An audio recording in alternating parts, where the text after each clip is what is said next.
Hey guys, tonight we begin with a journey unlike any other. Not through life, but through the most unforgettable exits in history. The kind of deaths that make you gasp, shake your head and say, did that really happen? From ancient warriors who chose flames over surrender, to inventors taken out by their own inventions, history's most epic deaths are often as poetic as they are tragic. So before you get comfortable, take a moment to like the video and subscribe, but only if you genuinely enjoy what I do here. And let me know in the comments where you're tuning in from and what time it is for you. It's always fascinating to see who's joining us from around the world. Now, dim the lights, maybe turn on a fan for that soft background hum, and let's ease into tonight's journey together. Let's begin with Mithridates VI, king, warrior, master of languages, and a man so paranoid he essentially turned himself into a living science experiment. Ruling the kingdom of Pontus in the 1st century BCE, Mithridates lived in constant fear of assassination, which, to be fair, was a pretty rational fear for ancient monarchs. Poison was the medieval espresso shot, quick, easy, and very much in fashion at royal dinner parties. So what did he do? He started microdosing everything that could kill him. Hemlock, a pinch, arsenic, a dash, belladonna, just a taste. Over time, he built up what was believed to be near-total immunity. His personal apothecaries even created a legendary antidote called the Mithridatium, a cure-all concoction so potent, medieval doctors were still trying to replicate it over 1,000 years later. This man didn't just eat food, he dared it to try anything. But then came Rome. They didn't care about his science project. Rome wanted Pontus, and after a series of bloody conflicts, Mithridates found himself cornered. Betrayed, surrounded, and facing capture, the proud king decided he wouldn't give his enemies the satisfaction of parading him through the streets of Rome in chains. He reached for the poison, his old faithful friend, and nothing. After years of carefully inoculating himself against death, he was, in fact, immune to dying, at least the quiet, elegant kind. Like a chef who couldn't be burned, or a fish who forgot how to drown, Mithridates had outplayed his own exit strategy. With Romans breaking down the gates, he turned to one of his mercenaries and essentially said, "All right, Plan B, do it manually." And just like that, the king who outsmarted poisons fell to a good old-fashioned sword thrust. Sometimes death doesn't need to be clever, just consistent. Mithridates went down in history as the man who couldn't be killed chemically, but could still be stabbed like everyone else. It's almost poetic, really.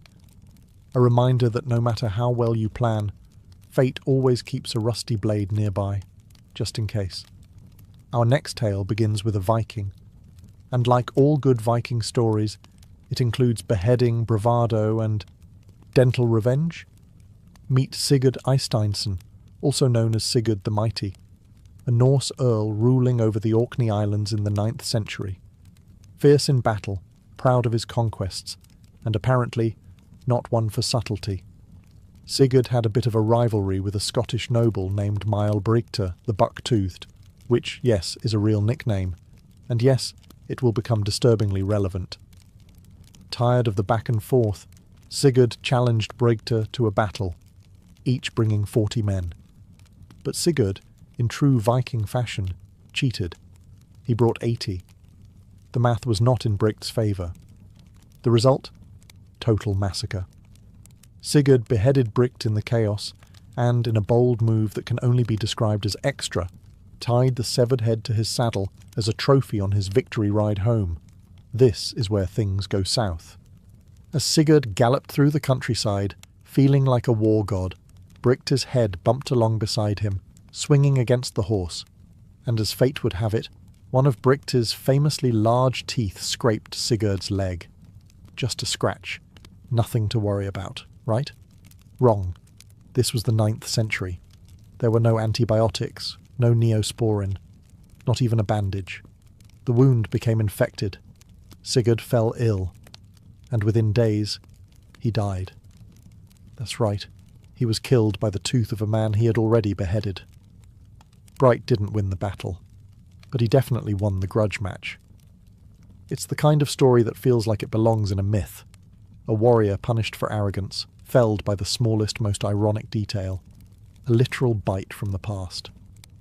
And while Viking sagas are often filled with dramatic deaths, flaming ships, and curses from angry gods, few are as poetically absurd as this one. Sigurd rode home thinking he had won. Instead, he became the punchline in one of history's most bizarre obituaries. So let that be a lesson. Even in victory, check your saddle. And maybe don't strap enemy heads to your horse. You never know what teeth are plotting. Let's talk about Pyrrhus of Epirus, a man so good at winning battles that he lost entire wars just proving the point. This was no minor noble. Pyrrhus was the cousin of Alexander the Great, a military prodigy, and a persistent thorn in the side of Rome. He was known for Pyrrhic victories. That's when you technically win, but lose so much doing it that you might as well have stayed home and done laundry. After years of exhausting campaigns, heroic charges, and shouting at elephants to do what they were told, Pyrrhus ended up in Argos, trying to sort out yet another Greek political mess. It was late. He was tired. But honour, and bad decisions, demanded one more battle. So, in the dead of night, Pyrrhus led his troops into the city. But this wasn't a grand cinematic entrance. His elephants got stuck in narrow streets. His soldiers got lost. And by morning, Pyrrhus, the great general, was sword-fighting random enemies in an alley like a drunken tourist in armour. Now here's where fate sharpens its comedy pencil. Above the street, an elderly woman watched the chaos unfold from her rooftop. We don't know her name, but we do know this. She had opinions, and a roof tile. And she decided it was time to participate. With the casual accuracy of someone who had clearly thrown a few things before, probably at chickens, grandchildren, or other invading kings. She dropped the tile. Direct hit.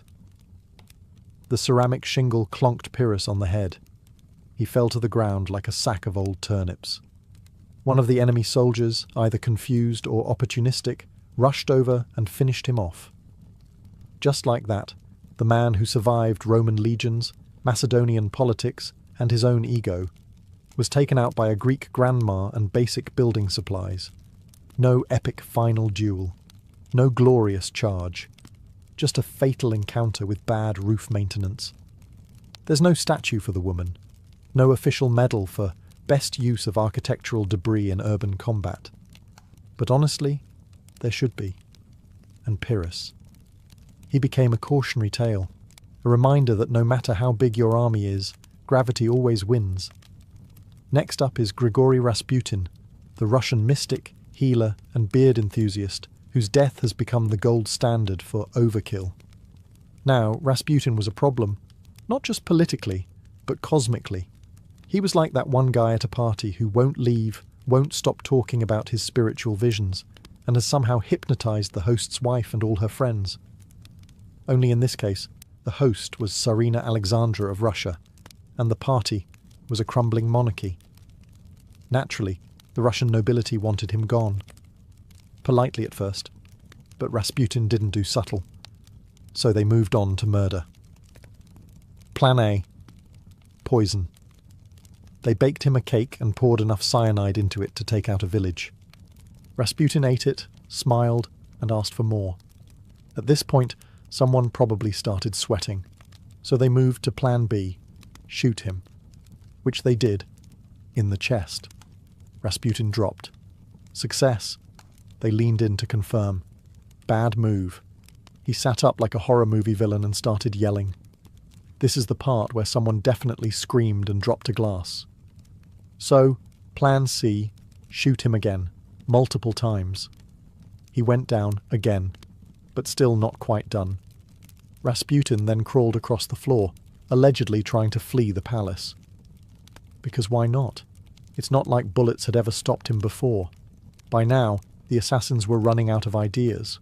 So they bound him up, dragged him to the river, and threw him into the frozen Neva. You know, just to be thorough, And here's the final twist. When his body was found downstream, his hands were reportedly clawing at the ice, which implies he was still alive, underwater, trying to escape. Because of course he was. It took poison, gunfire, blunt force trauma, and drowning to finally end Rasputin. If they'd tried stabbing him with garlic or driving a stake through his heart, no one would have even blinked. So what do we learn here? Never underestimate a man with terrible hygiene, questionable theology, and skin apparently made of iron. Our next exit comes courtesy of Chrysippus of Soli, a Stoic philosopher from ancient Greece who spent his life contemplating logic, ethics, and, apparently, fig-eating livestock. Now, Stoic philosophers were known for their seriousness. They taught emotional restraint, rational thought, and enduring hardship with a stiff upper lip. But Chrysippus? He went out laughing. Literally. One afternoon, while doing whatever ancient philosophers did between lectures, likely pacing dramatically in a toga, Chrysippus noticed something odd. A donkey eating figs. That's it. That's the scene. But Chrysippus, clearly in a mood, turned to a servant and said, "Give that donkey a drink of wine to wash down the figs." And that's when it happened. He began to laugh. And he didn't stop. Not a polite chuckle. Not a philosopher's smirk. A full-blown, chest-rattling, wheezing, gasping, tears-in-the-eyes laughing fit that ended in death. Yes, the man who could lecture for hours about the nature of the universe died, because he thought a donkey eating fruit and sipping wine was too funny to live through. To be clear, this wasn't the first time ancient Greek philosophers died in bizarre ways. One supposedly choked on a fig, another fell into a well while stargazing. But Chrysippus truly committed to the bit. Imagine the scene. Scholars gathered around, ready for another lesson in virtue, only to find their teacher sprawled on the floor, still smiling, possibly mid-giggle. Not exactly the legacy Plato had in mind. There's something beautifully ironic about a Stoic, someone whose entire life was about controlling emotion, being undone by a single punchline. It's like if a fire safety instructor went out juggling matches near a curtain. And what a legacy. People might forget your theories on metaphysics, but the guy who died laughing at his own donkey joke? That'll be passed down for centuries. Some say laughter is the best medicine. In this case, it was definitely not. Let us now meet Franz Reichelt, a man of vision, a man of ambition, a man who thought, why should only birds have all the fun? Franz was an Austrian-born tailor living in Paris in the early 20th century. But he didn't just sew suits. He wanted to sew history. His idea? A wearable parachute. That's right. Franz dreamed of designing a coat that could transform into wings. Fashion meets aviation. Early aviation was still a mess at this point, with planes that looked like flying kites and crashes being more common than landings. So Franz figured, if pilots had to go down, at least they could glide down in style. After many attempts, tests and prototypes, most of which ended with crash dummies plummeting into the ground, Franz was ready. Or at least he thought he was. Despite friends and authorities begging him not to, he insisted on testing it himself. And what better stage for this dramatic debut than the Eiffel Tower? It was 1912. Franz arrived in full media flair, proudly wearing his flying coat. Reporters gathered, cameras rolled, even police were there, mostly hoping to stop him, but also somewhat curious. He climbed the tower, waved to the crowd, and stood on the ledge. And then he jumped. The parachute? It didn't open, not even a little. Franz fell straight down, like a tailor-shaped brick, and hit the ground at roughly, we don't measure speed in pain, miles per hour. He died instantly, leaving behind a crater, a twisted coat, and an uncomfortable silence among the spectators. It would have been a tragic end, if it weren't also so perfectly ironic. A man who tried to make falling safe by falling. He went out doing what he loved, inventing. Unfortunately, his final prototype also served as his final moment. And as cruel as history can be, it remembers him not as a tailor, not even as an inventor, but as the Flying Tailor, a man who aimed for the sky and made it to the ground instead. If you thought being a Roman emperor meant eternal glory, flowing togas, and grapes served on silver platters, let me introduce you to Valerian, the only Roman emperor who got captured in battle and then turned into furniture. Valerian ruled during the 3rd century CE, a time when the Roman Empire was cracking like an overcooked lasagna. Plagues, civil wars, barbarian invasions. It was bring your own chaos every year.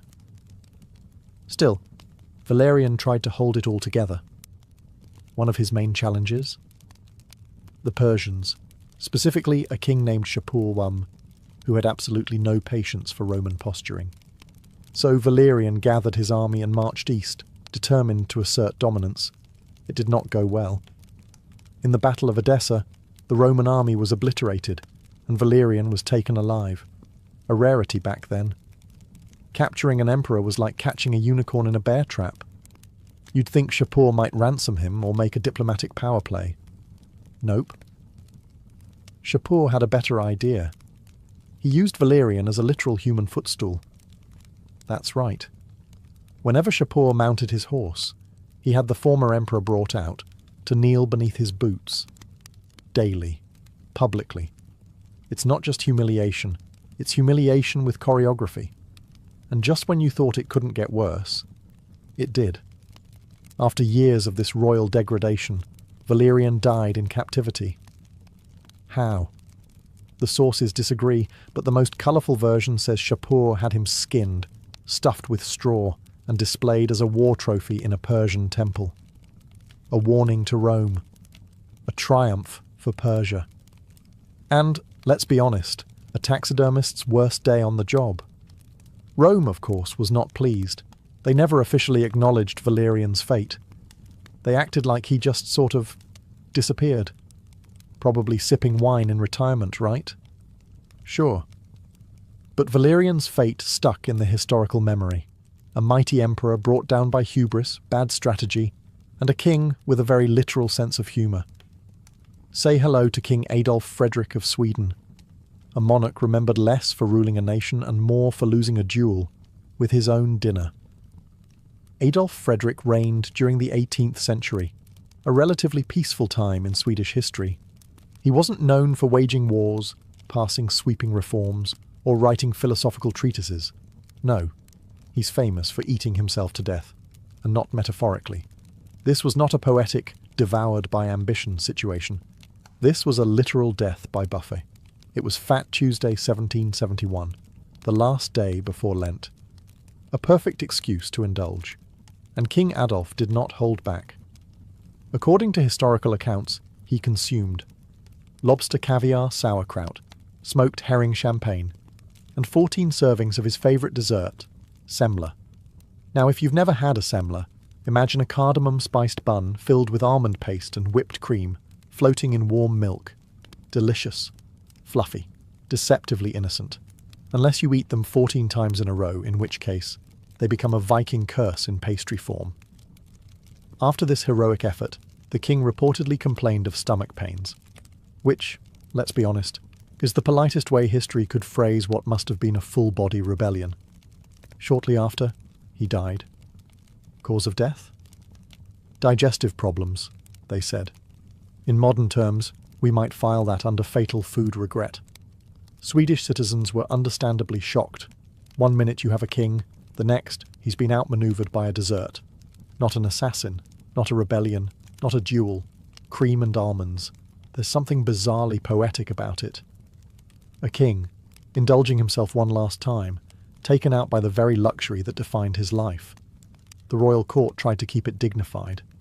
But history remembers the menu. To this day, Sweden still celebrates Fat Tuesday with semla buns. And yes, every year someone brings up the king who loved them a little too much. Let us now turn to Diogenes of Sinope, ancient Greece's most famous minimalist, social critic, and professional button pusher. Diogenes was a philosopher of the Cynic school, which is a polite way of saying he didn't care what anyone thought, wore the same tunic every day, and lived in what was essentially a giant clay jar.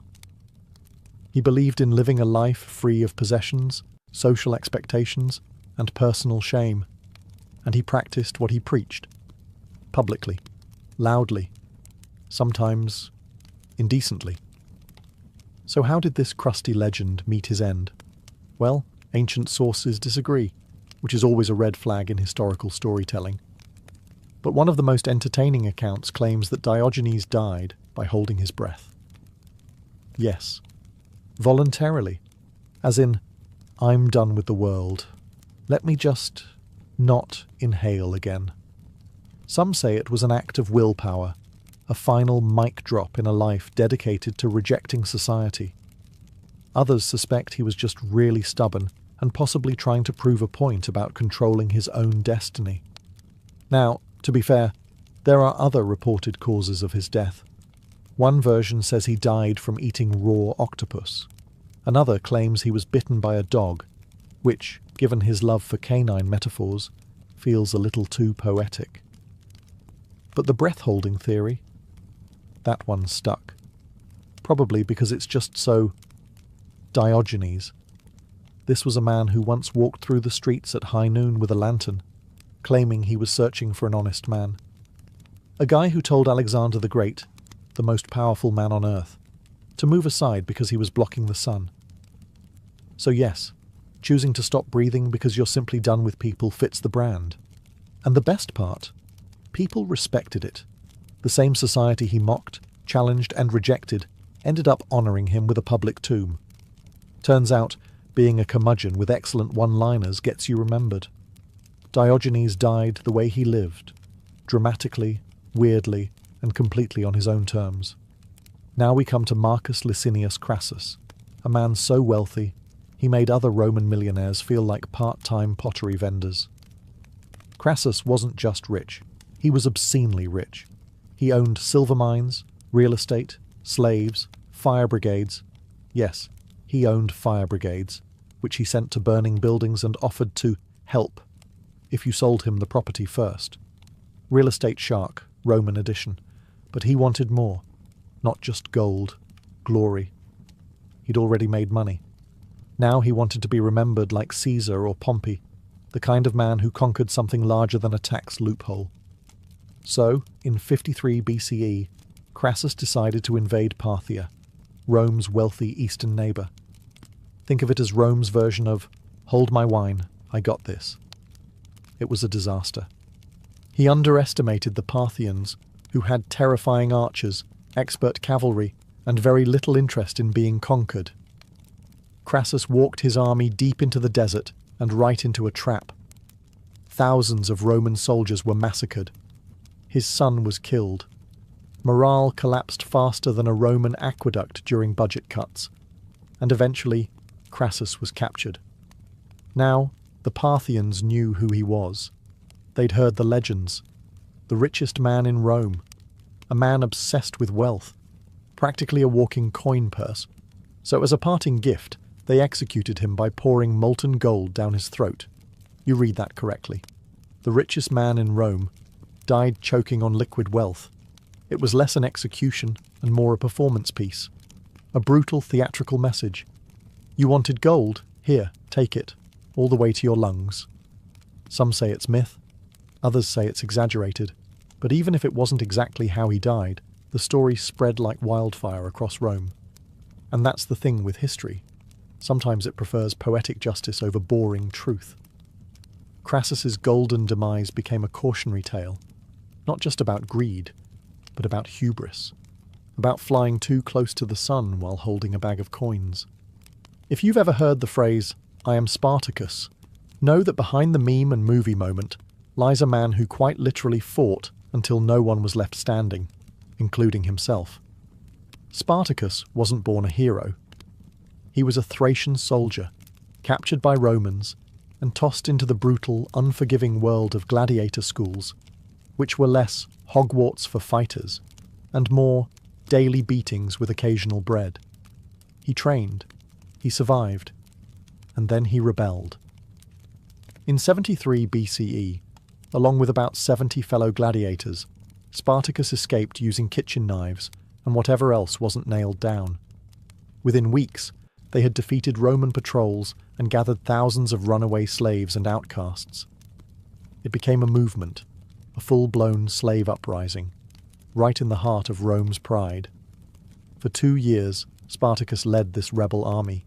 They defeated trained legions, embarrassed Roman generals, and caused panic in the Senate. And through it all, Spartacus refused to be treated like a footnote. He wasn't just escaping, he was fighting back.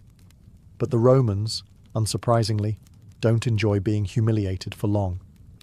Enter Marcus Licinius Crassus. Yes, molten gold throat Crassus from our last chapter, who was tasked with cleaning up the rebellion before it became a full revolution. Eventually, Spartacus and his army were cornered in southern Italy. Outnumbered, surrounded, supplies running low, no escape. But Spartacus didn't surrender. Instead, he did what Spartacus always did. He fought. According to ancient sources, he charged directly toward Crassus himself, slicing through soldiers like a man who had absolutely no interest in retiring quietly. He was wounded, reportedly stabbed multiple times, but kept fighting until he vanished in the crush of battle. His body was never found. No triumphal parade, no captured king on Roman steps. Just gone. And yet, his story endured. Rome crucified over 6,000 of his followers along the Appian Way as a warning. But they couldn't erase the fact that a man who started with kitchen knives had nearly broken their empire's pride. Spartacus didn't just die, he refused to fall. And that kind of ending leaves a louder echo than any emperor's throne. In the chaotic twilight of the Roman Republic, a time when senators plotted over wine and civil wars broke out during lunch breaks, one name flickers briefly before going out in spectacular fashion: Lucius Junius Brutus Damasippus. Now, Damasippus wasn't a household name, but he was a Roman general and a staunch supporter of Marius, one half of the infamous Marius v. Sulla rivalry. Think of it as Rome's version of a political debate, except instead of microphones, everyone had swords and backup legions. When Sulla returned from the east with his battle-hardened army, Rome braced for impact. Damasippus, loyal to the now-defeated Marians, was arrested during Sulla's brutal cleansing of his enemies, a political spring cleaning, except with significantly more blood and fewer dustpans. He was sentenced to execution, along with a handful of other high-profile prisoners. But here's where Damasippus earns his place in our list. As he and the others were being led to their deaths, one of the condemned men began sobbing, pleading for his life. Panicking, Damasippus turned to him and laughing said, "Why weep, fool? Did you not know what business we came here for?" And that was it. No grovelling, no final meal request, just a sardonic one-liner and a confident walk toward the blade. It's the kind of reaction that screams, "I've read the script and I don't need a rewrite."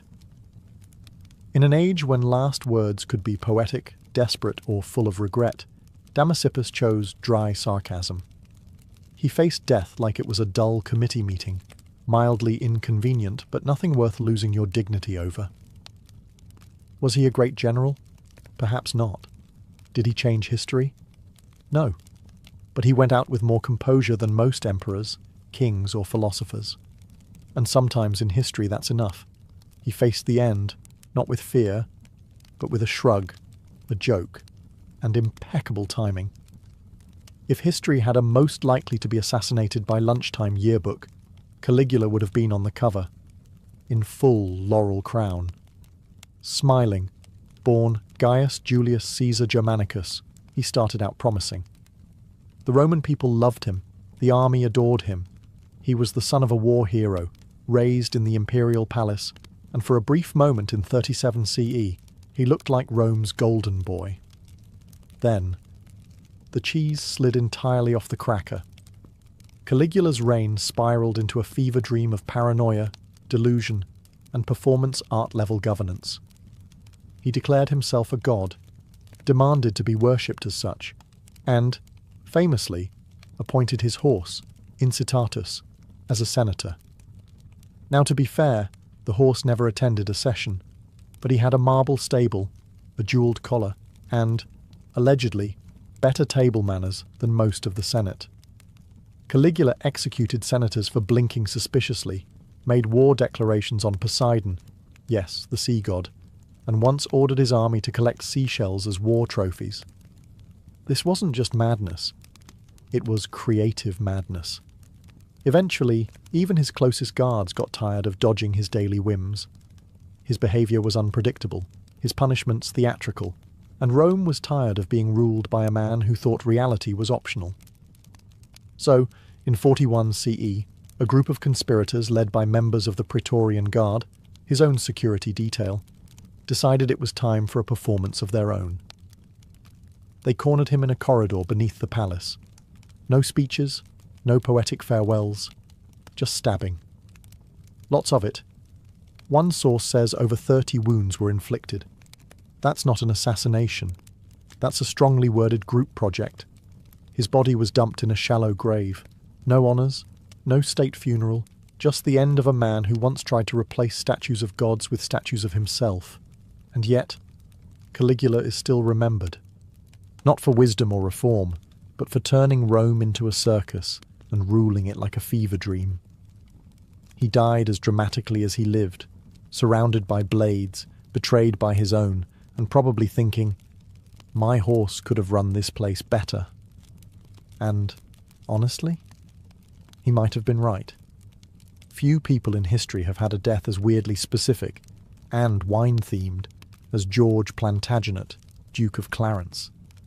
Now, if the name rings a bell, it's because George was smack in the middle of England's messiest family feud, the Wars of the Roses. Think of it as a 15th century version of Game of Thrones, except with more velvet hats and fewer dragons. George was the younger brother of King Edward IV, and the older brother of Richard III. Yes, that Richard III. And for a time, George was right in line for the throne. Unfortunately, George had two fatal flaws: ambition and a complete lack of self-preservation.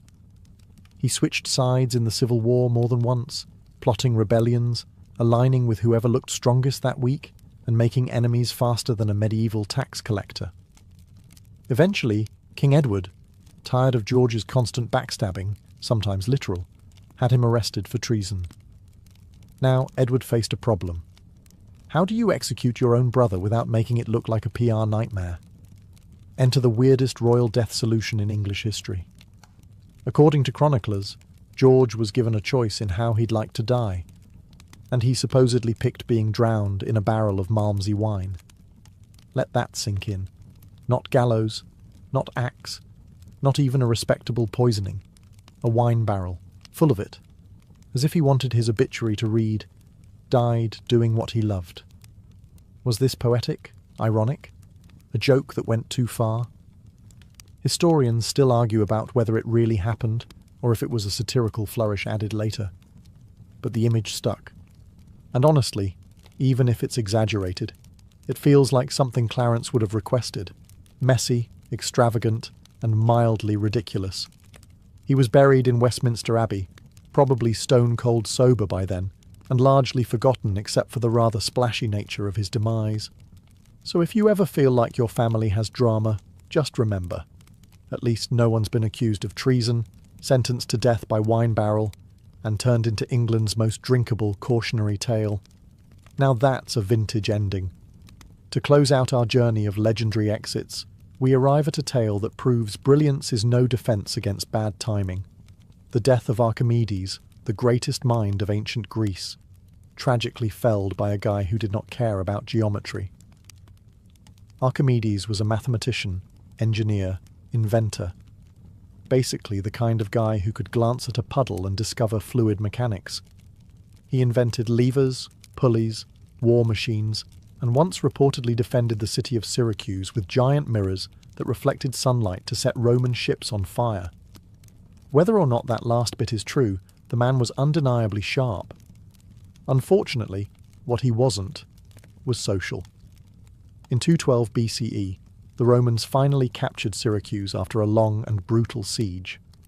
Soldiers poured into the city, looting, shouting, searching for enemies. And there, on the ground, bent over a diagram in the sand, was Archimedes. He was sketching, deep in thought, probably working out some eternal truth about spirals or catapults or how many camels it takes to fill a bath. A Roman soldier approached. Now most people, upon seeing a man with a sword, might stand up, greet him, maybe say, "Please don't kill me." But not Archimedes. Legend says he simply looked up and said, "Do not disturb my circles." That was it. No plea, no introduction, just a firm boundary about his geometry. The soldier, either offended, confused, or simply not a fan of math, killed him on the spot. A casual, almost bureaucratic end to one of the greatest minds in history. When the Roman general Marcellus found out, he was furious. He'd given strict orders that Archimedes be spared. The man was too valuable, too brilliant to waste. But alas, brilliance is no match for a confused foot soldier and a bad attitude. There's a strange poetry in it. Archimedes, the man who calculated the volume of irregular shapes and invented the screw pump, felled not by a rival genius, but by someone who probably didn't even know what a hypotenuse was. And so, one of history's brightest lights was snuffed out, mid-equation. Let that be a lesson. If you're working on a big idea, maybe look up once in a while, especially during an invasion. Being royalty came with a lot of perks: velvet robes, bottomless feasts, a private choir or two. But as King Henry I of France learned in the 11th century, it didn't come with back support. Now Henry wasn't particularly wild. He didn't ride into battle bare-chested or throw orgies in the throne room. He was a relatively steady ruler, which, in medieval Europe, made him practically a unicorn. He reigned from 1031 to 1060, dealt with some standard rebellions, raised a family, built a church here and there. Nothing too flashy. But he will forever be remembered not for what he ruled, but how he left. The story goes that one day, after sitting for a long time, perhaps in prayer, or more likely just after a really long royal meeting, King Henry stood up too quickly, and that was it. He collapsed. Possibly a stroke, possibly an aneurysm, possibly just gravity asserting dominance. Whatever it was, he died shortly afterward. To be fair, medicine in the 11th century wasn't exactly known for its diagnostic accuracy. The local physician probably waved some herbs over his chest, muttered something about bad humours, and recommended immediate bleeding. Spoiler: it didn't work. And thus, the King of France became one of the first recorded victims of what modern science might call orthostatic hypertension. That weird head rush you get when you stand up too fast and suddenly see stars. Only in his case, it wasn't just dizziness. It was the end credits. Now you might think that dying after standing up is a little too anticlimactic for a king. But consider the symbolism. A man who ruled for decades, made it through wars, plots, and plague, brought down by a swift change in posture. It's like history whispering, even kings aren't safe from leg cramps.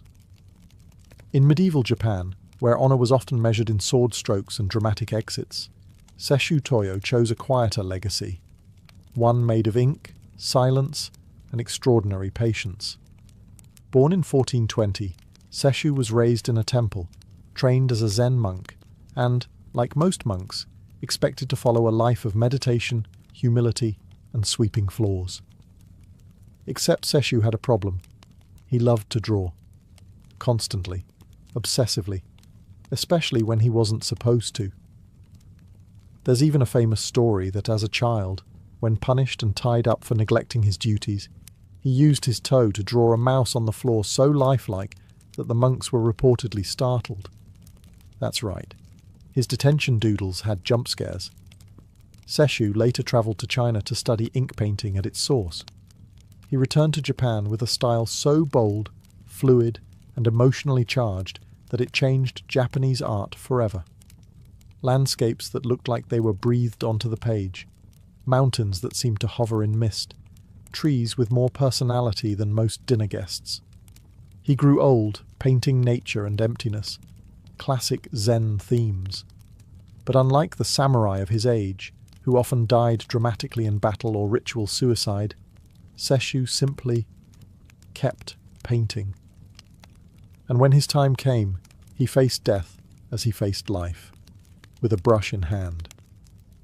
Legend says that as he lay dying in 1506, Sesshu asked for ink and paper. His final act? A single bold stroke, one last line on the page. Simple, intense, mysterious.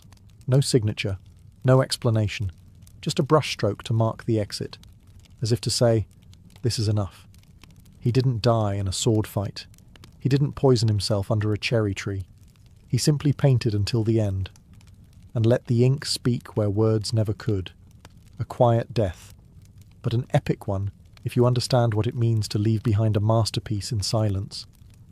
So, next time life feels loud, remember Sesshu. Sometimes the final word is just a line. If you've ever imagined a samurai death as noble, cinematic, and wrapped in cherry blossoms, Saigo Takamori is the man your imagination was borrowing from. Born in 1828, Saigo rose through the ranks as a brilliant warrior, statesman, and eventually a reluctant revolutionary.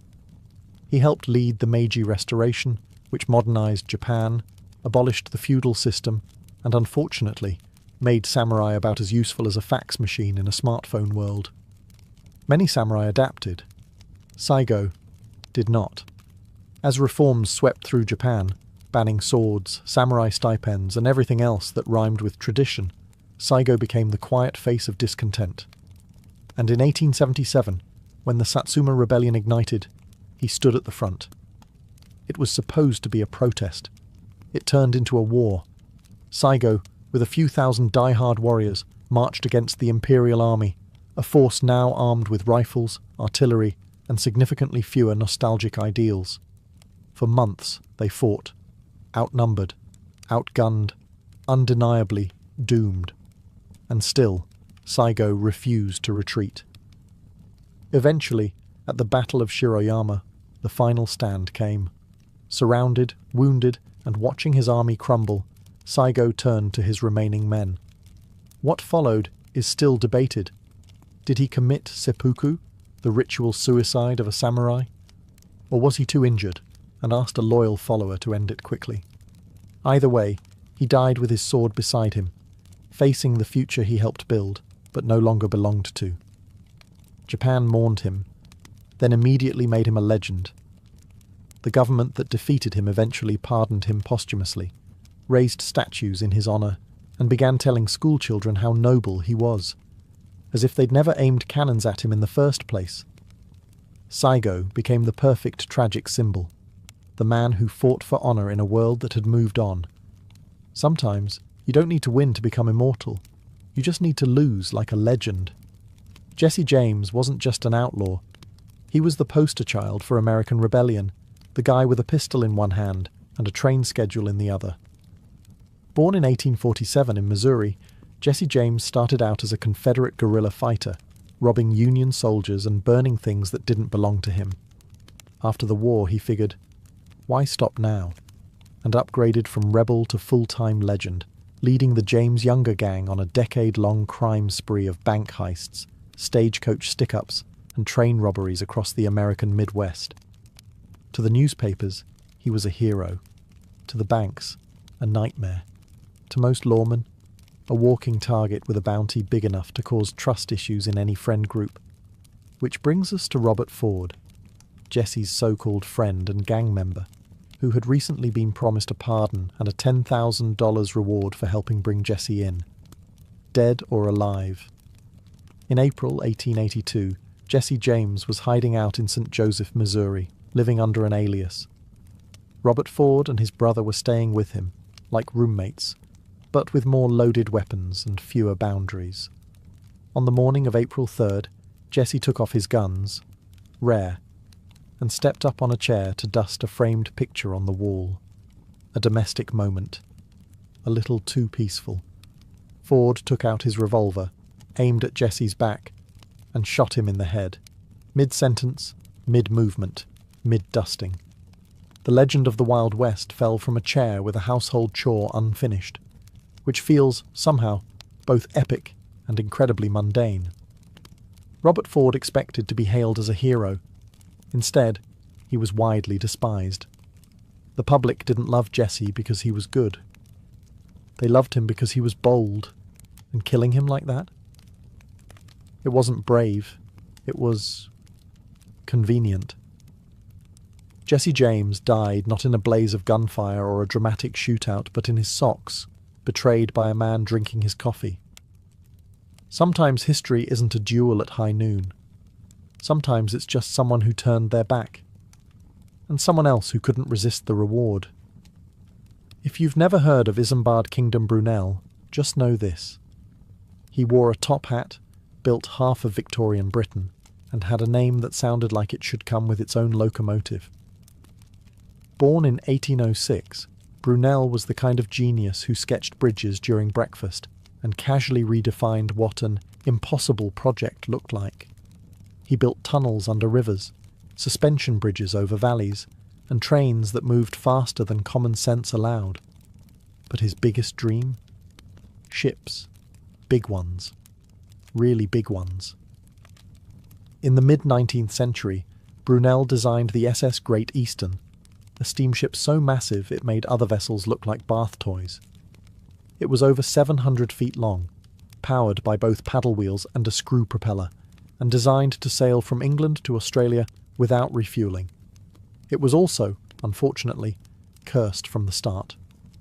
During its construction, workers died. Fires broke out. A launch attempt failed, twice. One man was literally glued inside a hull panel for days before being rescued. The ship was so heavy it had to be launched sideways, which sounds cool until you realize it almost flattened a warehouse. Brunel, already suffering from stress, chain-smoking cigars like they were oxygen, had a stroke during all of this. And not just anywhere, on the ship itself while watching a demonstration of a new engine room feature. Some say the stress killed him, others say it was the absurd weight of expectation. Either way, he died just days before the ship's maiden voyage in 1859. And here's the kicker. On that first journey, the ship exploded. A steam pipe ruptured. 6 people died. It survived the voyage, but the dream? Already cracked. Brunel's death wasn't as theatrical as a battlefield or betrayal, but it was poetic. He was undone by his own brilliance, pushing the limits of what humanity could build, and forgetting that physics and fate don't always cooperate. So, while most people are buried quietly, Brunel was effectively outlived by a floating skyscraper that nearly collapsed on top of his legacy. Still, bridges stand, tunnels hold, and the hat? Iconic. Sometimes the most epic deaths happen when you dream a little too big, and reality doesn't blink. Cleopatra Selene II was born into a world ablaze with ambition, myth, and political warfare. Her mother was Cleopatra VII, last pharaoh of Egypt, who styled herself as the living goddess Isis. Her father was Mark Antony, Rome's famed general, a man torn between loyalty to the Republic and his love for Egypt's queen. From the moment of her birth in 40 BCE, Selene was more than just a child. She was a symbol. A living promise that Egypt and Rome could rule together, not as rivals, but as partners. She was born in Alexandria, the city of wonders. Imagine growing up under marble colonnades and towering obelisks, where priests chanted in ancient tongues and philosophers argued under star maps. The Library of Alexandria was still breathing, the cult of Isis still powerful. Selene, along with her twin brother Alexander Helios, received a royal education: Greek philosophy, Egyptian religion, and Roman politics. She learned to walk a line few could even see. But despite the incense and ceremony, she was also born into a political trap. Cleopatra and Antony had carved up the Eastern Mediterranean like a wedding cake, giving their children grand titles they had no real armies to back. Little Selene was crowned Queen of Cyrenaica and Libya before she could even speak. Her name meant moon, twin to her brother's sun. But the moon would soon have to learn how to survive in darkness. Back in Rome, Octavian, later Augustus, watched all of this with cold calculation. Antony's alliance with Cleopatra was more than scandalous. It was treasonous. When war broke out between Octavian and Antony, Silene's fate was sealed by adult choices she had no control over. At just 10 years old, she watched her world unravel. The Battle of Actium in 31 BCE ended in crushing defeat for her parents. Her father took his own life. Her mother followed, famously choosing a cobra's bite over a Roman parade.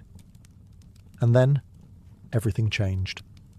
Selene, once cradled in gold, was now a prisoner. Orphaned. Captive of the very man who had destroyed her family. But she didn't scream. She didn't collapse. History doesn't give us her words, but it does show us her next move. She did what few royal children did in the wake of catastrophe. She survived. And that was only the beginning. After the dust of Alexandria settled, Cleopatra Selene, barely 10 years old, was taken across the Mediterranean as a war trophy. She arrived in Rome not as a princess, but as a symbol of Octavian's triumph. She and her brothers were paraded through the streets in a chilling spectacle. The children of Cleopatra and Mark Antony, now orphans, dressed in chains of gold, walking in the shadow of the man who had crushed their dynasty. Imagine that for a moment. The daughter of gods paraded like loot. The same streets where Julius Caesar had once been hailed were now her stage of humiliation. But Selene didn't cry. No records speak of weeping or rebellion. Instead, the Roman crowd, expecting a sobbing child, saw a young girl who carried herself with eerie poise. Some even say the crowd pitied her. And in Rome, pity could be more powerful than fear. Octavian, soon to be Augustus, wasn't stupid. Killing the children of Antony and Cleopatra would stain his carefully crafted image of mercy and civilization. So he handed them over to his sister, Octavia, who also happened to be Antony's former wife. A cruel twist? Certainly. But it turned out to be a blessing in disguise.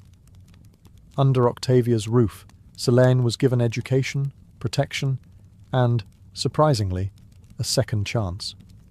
The woman whose marriage Antony had betrayed now became Selene's guardian. Octavia wasn't just a political figure. She was known for her grace and restraint, and she saw to it that Selene was raised with Roman discipline, Greek intellect, and just enough Egyptian dignity to remind everyone whose daughter she was. Here, in the heart of Rome, the young queen-in-waiting observed. She studied the politics of survival. She learned when to speak and when silence could be a weapon. She mastered Latin, studied rhetoric, and read the myths of a people who had destroyed her lineage. She saw how Roman women moved through power, not with crowns, but through marriage, influence, and cunning. While her brothers faded into obscurity, Selene adapted. She didn't fight Rome with swords. She fought it by understanding it. She learned that survival meant becoming indispensable to the system that once tried to erase her. In public, she was a ward, a Romanized princess. But behind those calculating eyes was a girl quietly plotting her return to the world stage. Not in rebellion, but through something far more dangerous. Marriage. Cleopatra Selene's transformation from captive to queen did not come by force. It came through strategy. As she entered her teenage years, Rome was reshaping the world in its image, and client kings were being installed like chess pieces across its vast empire. Augustus, ever the political puppet master, saw in Selene both a threat and an opportunity. So, he made a calculated move. He married her off. Her husband was King Juba II of Mauritania, a scholar king raised in Rome himself. He was the son of a North African ruler who had sided with Julius Caesar, then lost everything when Caesar died.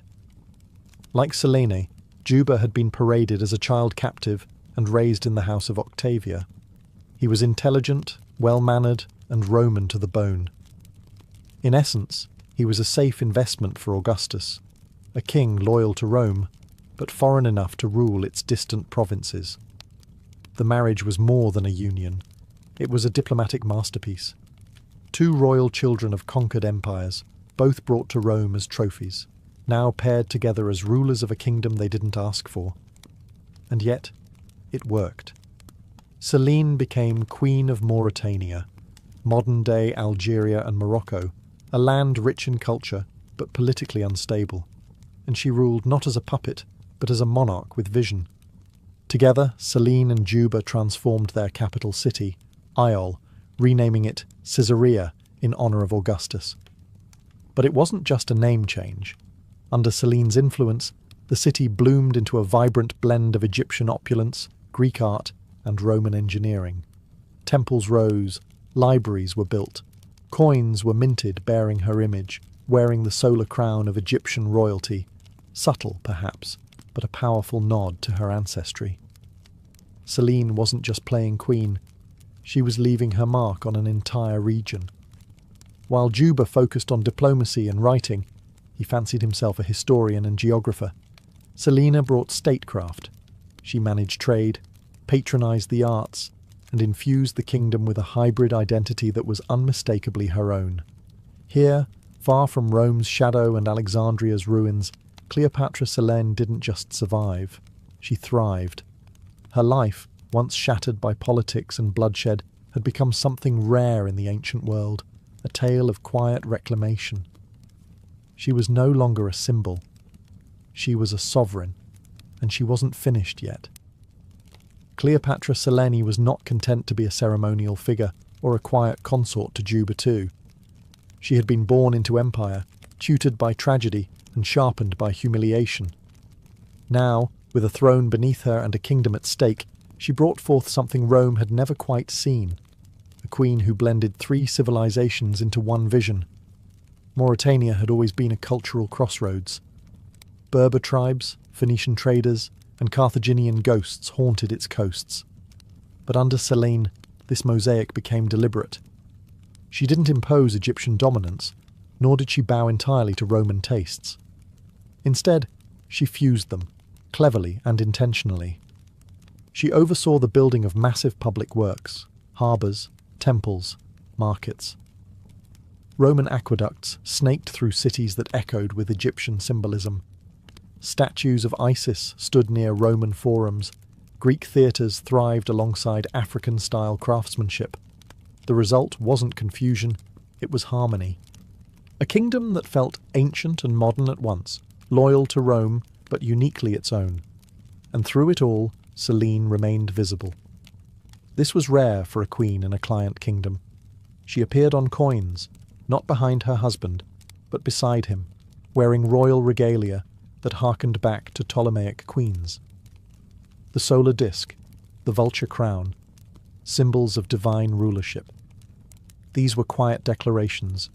Egypt may have fallen, but its lineage breathed through her veins. More than anything, Selene understood diplomacy as art. She played Rome's game, but didn't let it consume her.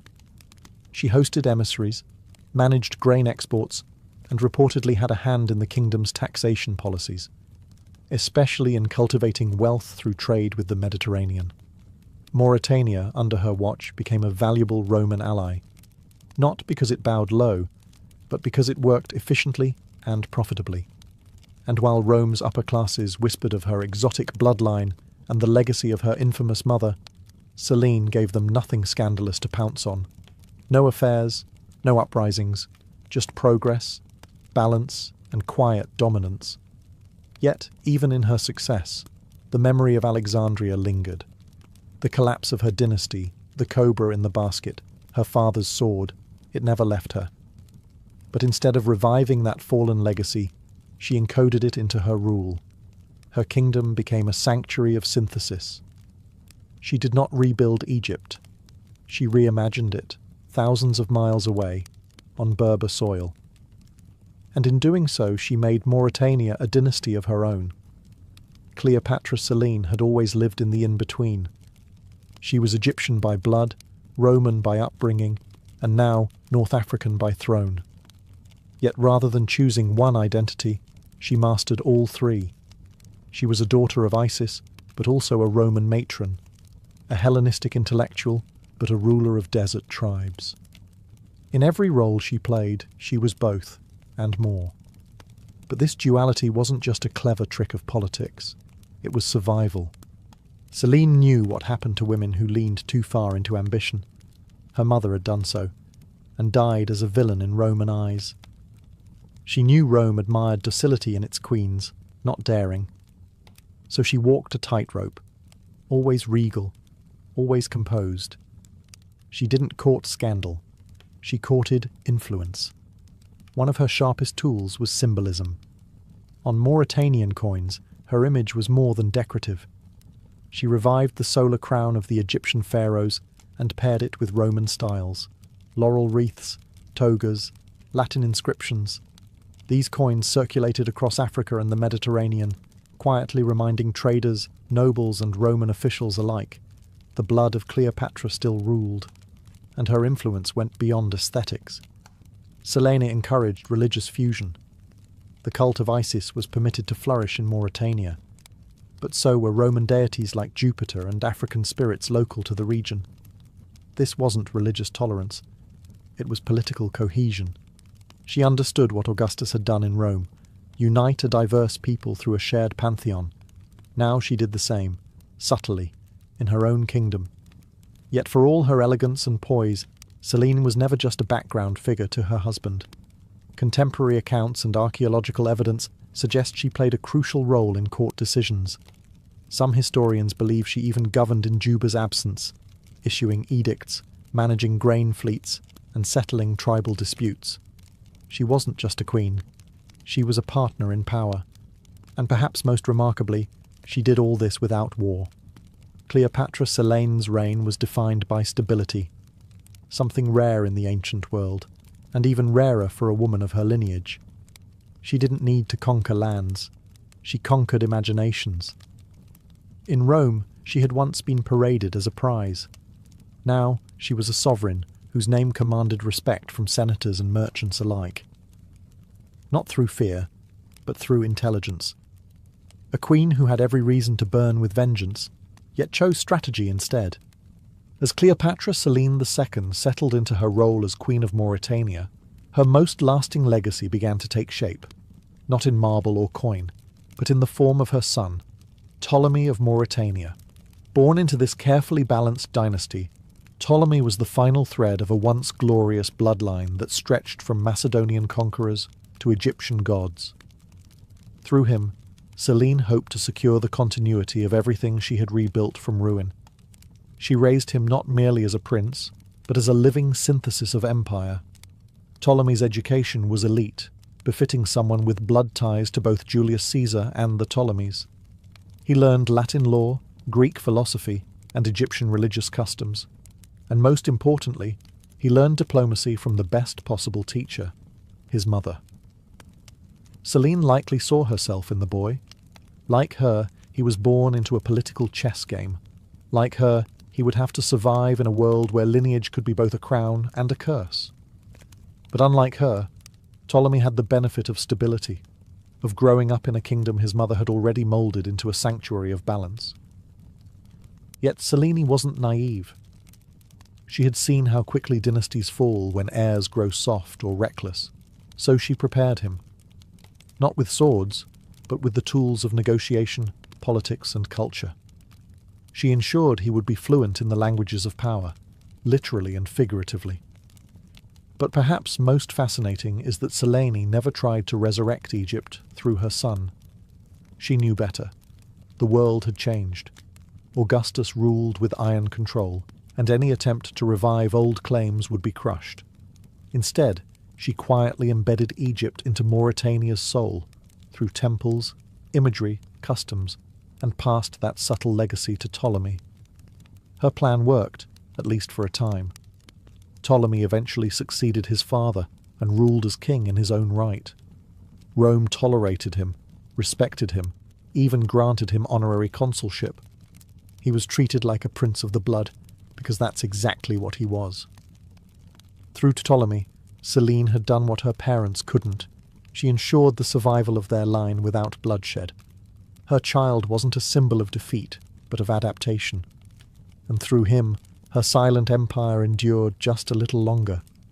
History often favours the loud, the conquerors, the revolutionaries, the mad emperors. But Cleopatra Selene left her legacy in whispers. No dramatic speeches survive, no scrolls filled with her philosophies.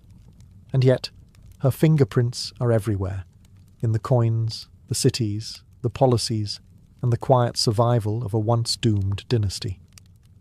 As she entered the later years of her reign, Selene faded from Roman records.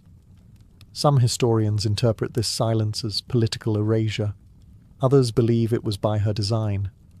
After all, visibility in Rome came with a price, especially for a woman with her ancestry. Perhaps she preferred to rule from the shadows, effective, invisible, and untouched by scandal. There are no records of scandal in her life. No betrayals, no affairs, no executions ordered in passion. That, in itself, is remarkable.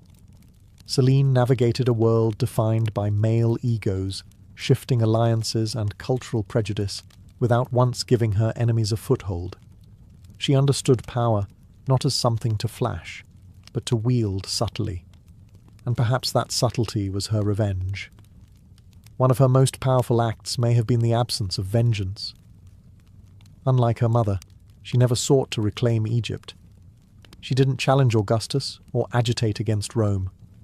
Instead, she ensured that her people, those who had followed her from Alexandria or remembered the old gods, were given refuge in her hybrid kingdom. Archaeological findings suggest Mauritania, under her reign, saw a fusion of religious practices: Egyptian funerary art found alongside Roman mosaics, North African shrines dedicated to Isis nestled beside altars to Jupiter. It was a spiritual mosaic held together by her quiet hand. Even the capital city, Caesarea, bore her influence. While named after Augustus, its soul reflected her. Public works flourished, architecture carried Hellenistic elegance, and local crafts were elevated to state-sponsored prestige. She wasn't rebuilding Alexandria. She was outgrowing it. And yet, there was always the memory of her mother, glorified and vilified, of her father, disgraced and fallen, of a city lost, a dynasty ended, and a bloodline nearly erased. Selene didn't speak of these things. History doesn't give her voice, but she didn't need to. Her silence was a language of its own. Every policy she made, every temple she funded, every symbol she wore was a sentence in an unwritten memoir. The world forgot her words, but it remembered her results. And then, she was gone. Cleopatra Selene II, queen, daughter of two legends, ruler of a kingdom crafted in cultural gold, simply disappears from the record. No triumphant obituary, no preserved tomb. No Roman historian thought her final days worth documenting. For someone born amid fireworks of history, her end came like a fading candle. We can estimate her death around 5 BCE, based on the abrupt absence of her name from official documents and coinage. One day she was co-ruling Mauritania. The next, only Jupiter II appeared on the currency. No fanfare, no funeral inscription, just silence. But that silence is telling. In ancient royal circles, a quiet exit often meant one of two things. Either she died naturally and was mourned in private, or someone had reasons to erase her. And considering the political tightrope she walked for decades, both are possible. Still, there's no hint of scandal. Juba continued to rule after her death, but Mauritania never shone as brightly again. He married again, to Glaphyra, a Cappadocian princess. But that marriage ended quickly, and with far less legacy. Juba wrote books, governed dutifully, but something about the realm seemed dimmer. Selene, it seemed, had been more than queen. She had been the soul of the court.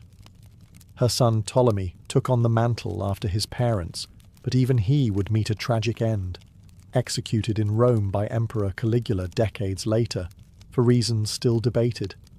With him, Cleopatra Selene's bloodline truly ended, and yet her fingerprints remained.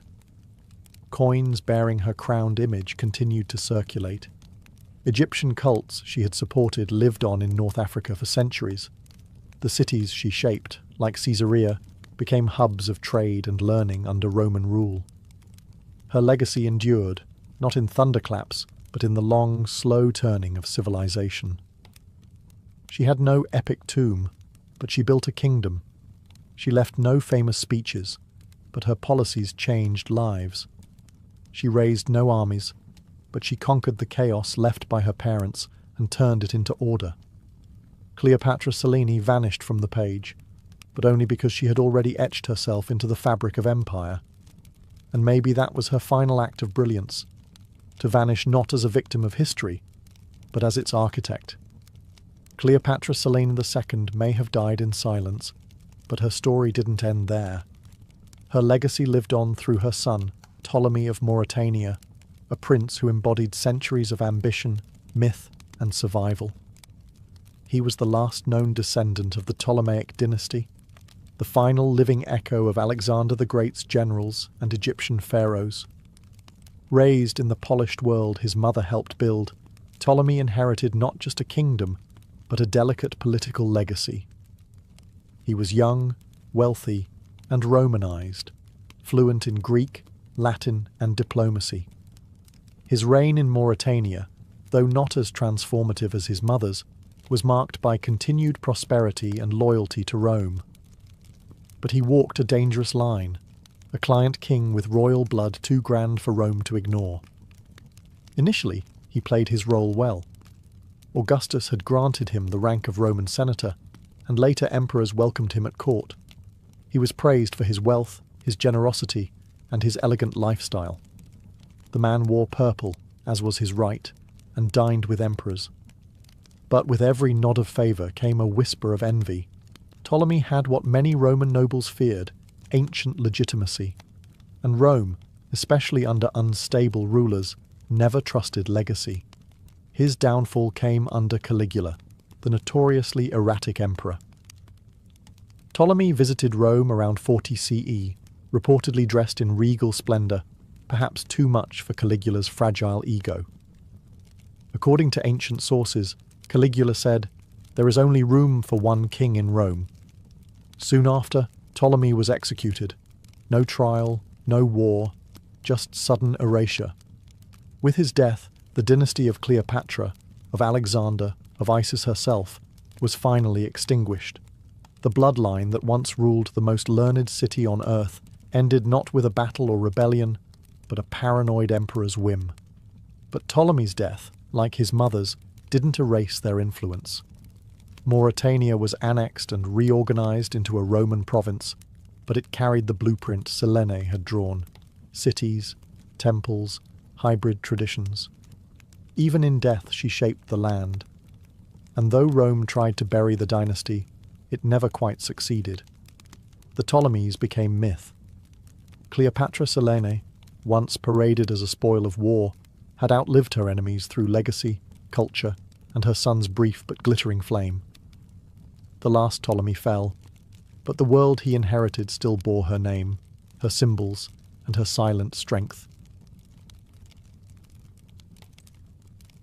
Before the age of printed books, before the ink-drenched scrolls of Alexandria, there was clay, cold, heavy, and oddly eternal. And atop that clay, scratched in cuneiform, sat the earliest known library in human history, built by a king who wanted to be remembered not for conquest, but for knowledge. Welcome to Nineveh. The year is around 650 BCE. The king is Ashurbanipal, ruler of the Neo-Assyrian Empire and self-proclaimed king of the world. But unlike most rulers of his time, Ashurbanipal wasn't satisfied with temples and war trophies. He wanted something more profound, a vault for all human wisdom. In the heart of his palace complex, he ordered the creation of a massive repository of knowledge. The library of Ashurbanipal was no mere storage closet. It was a deliberate project to collect, organize, and protect the intellectual heritage of Mesopotamia. And by collect, we mean confiscate, copy, and catalogue. Royal agents were dispatched across the empire, demanding texts from priests, scholars, and scribes. By the time the library neared completion, it held over 30,000 clay tablets. Medicine, astrology, religious rituals, royal decrees, legal codes, dictionaries, even love poems and exorcism instructions. And among them sat the oldest known version of the Epic of Gilgamesh, inscribed in careful lines on baked clay. Each tablet was labelled and categorized, shelved in separate rooms by genre and function. Ashurbanipal's library even included a primitive referencing system, labels etched into the tablets noting where each text belonged. You could call it a proto-catalogue, long before librarians invented card systems. And Ashurbanipal, he read them, or at least claimed to. Unlike most kings, he boasted of being literate in Sumerian and Akkadian, languages already ancient in his time. His inscriptions declare, "I have read the cunningly written tablets of Sumer and the obscure Akkadian language which is hard to master." But this treasure trove wouldn't last. When Nineveh fell to a coalition of Babylonians and Medes in 612 BCE, the palace was burned to the ground. Ironically, that fire preserved many tablets by baking them hard, locking their texts in time. Thousands of years later, archaeologists unearthed the scorched remains. And in that silence, they found a king's dream, a clay time capsule of human memory, stubbornly refusing to disappear. While Assyria carved knowledge into clay, the Egyptians etched their wisdom into something far more elegant, papyrus. And with it, they built some of the world's earliest literary sanctuaries, the House of Life, a fusion of temple, scriptorium, and archive. These weren't public libraries in the modern sense, but sacred spaces where priests, scribes, and scholars safeguarded the secrets of civilization. Located in major temple complexes like Abydos, Thebes, and Edfu, the House of Life was considered a living institution, intimately tied to the gods, especially Thoth, the deity of wisdom, writing, and magic. Inside, scribes meticulously copied texts by hand, mythological hymns, funerary spells, astronomical records, medical manuals, legal documents, and administrative rolls. Each scroll was believed to carry not just words, but divine power. The work was slow, repetitive, and sacred. Scribes were trained from childhood in the art of hieroglyphs and hieratic script. A mistake wasn't just a scribal error, it was a spiritual failure, and papyrus, fragile and precious, could only be stored in dry, carefully managed conditions. Scrolls were kept in wooden boxes, or in ceramic jars, labelled with string and tags. Each House of Life had its own classification system, although none survive in full detail.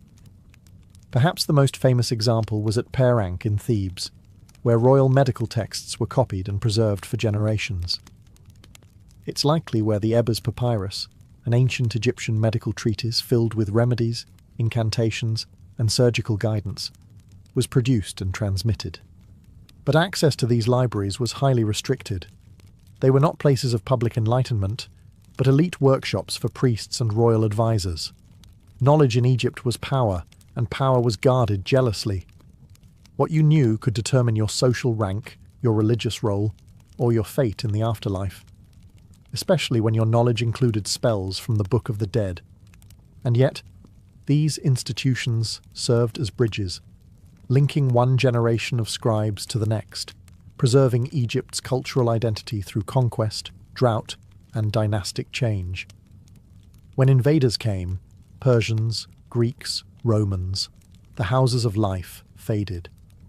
Their scrolls vanished, burned, or rotted, but fragments survive in tombs, buried with mummies, or scattered through trade.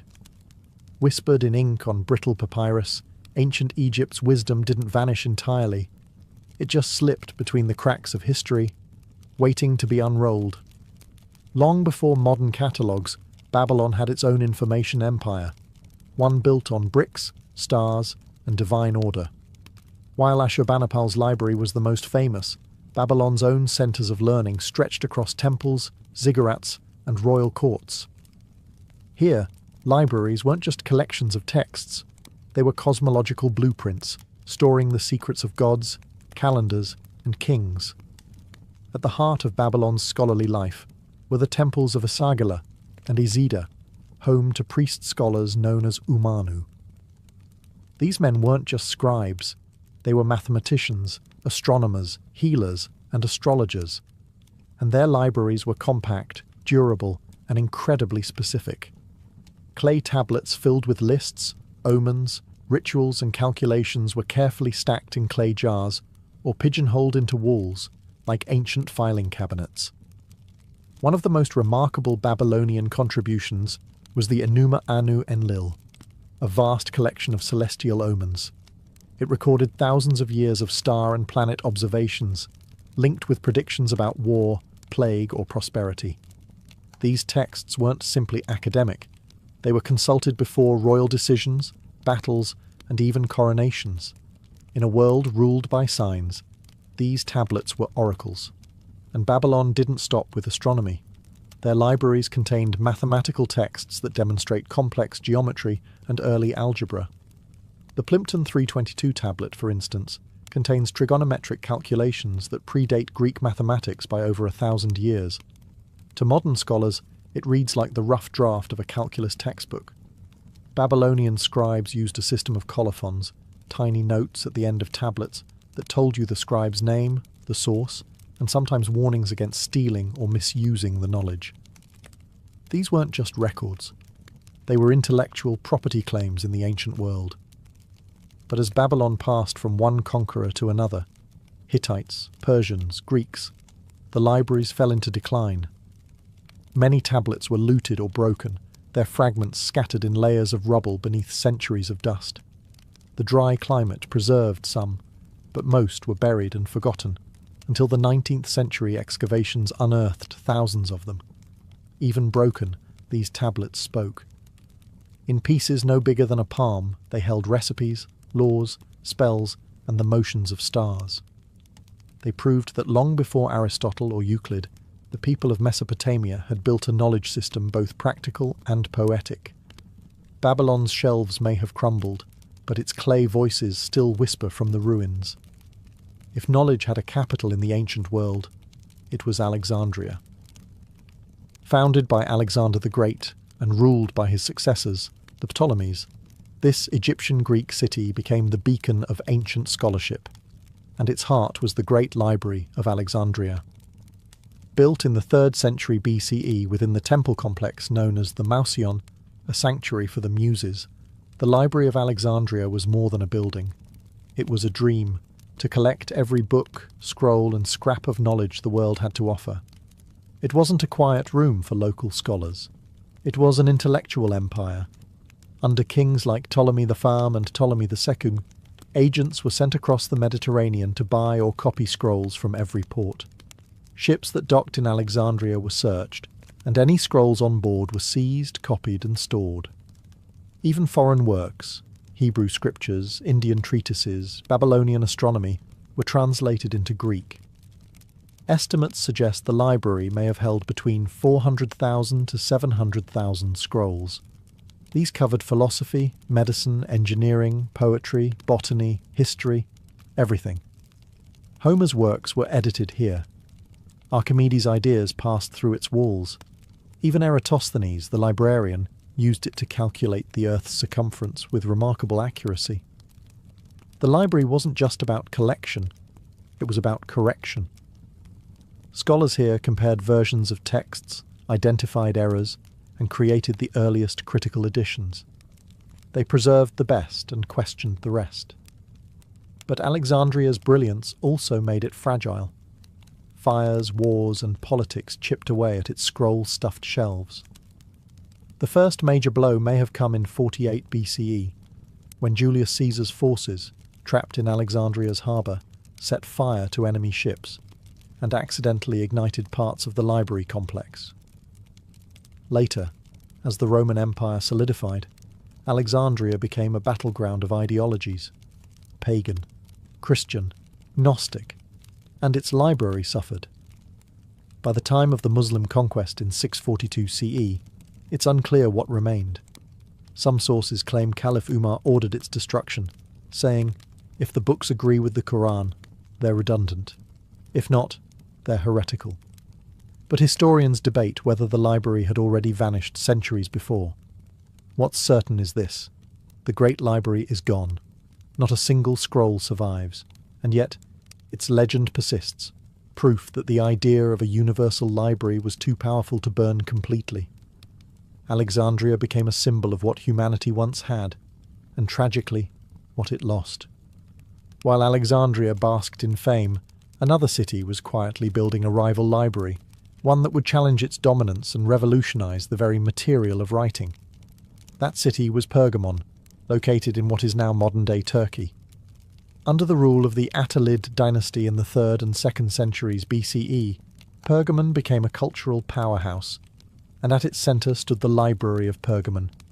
Founded by King Eumenes II, the library was said to house over 200,000 scrolls, making it second only to Alexandria.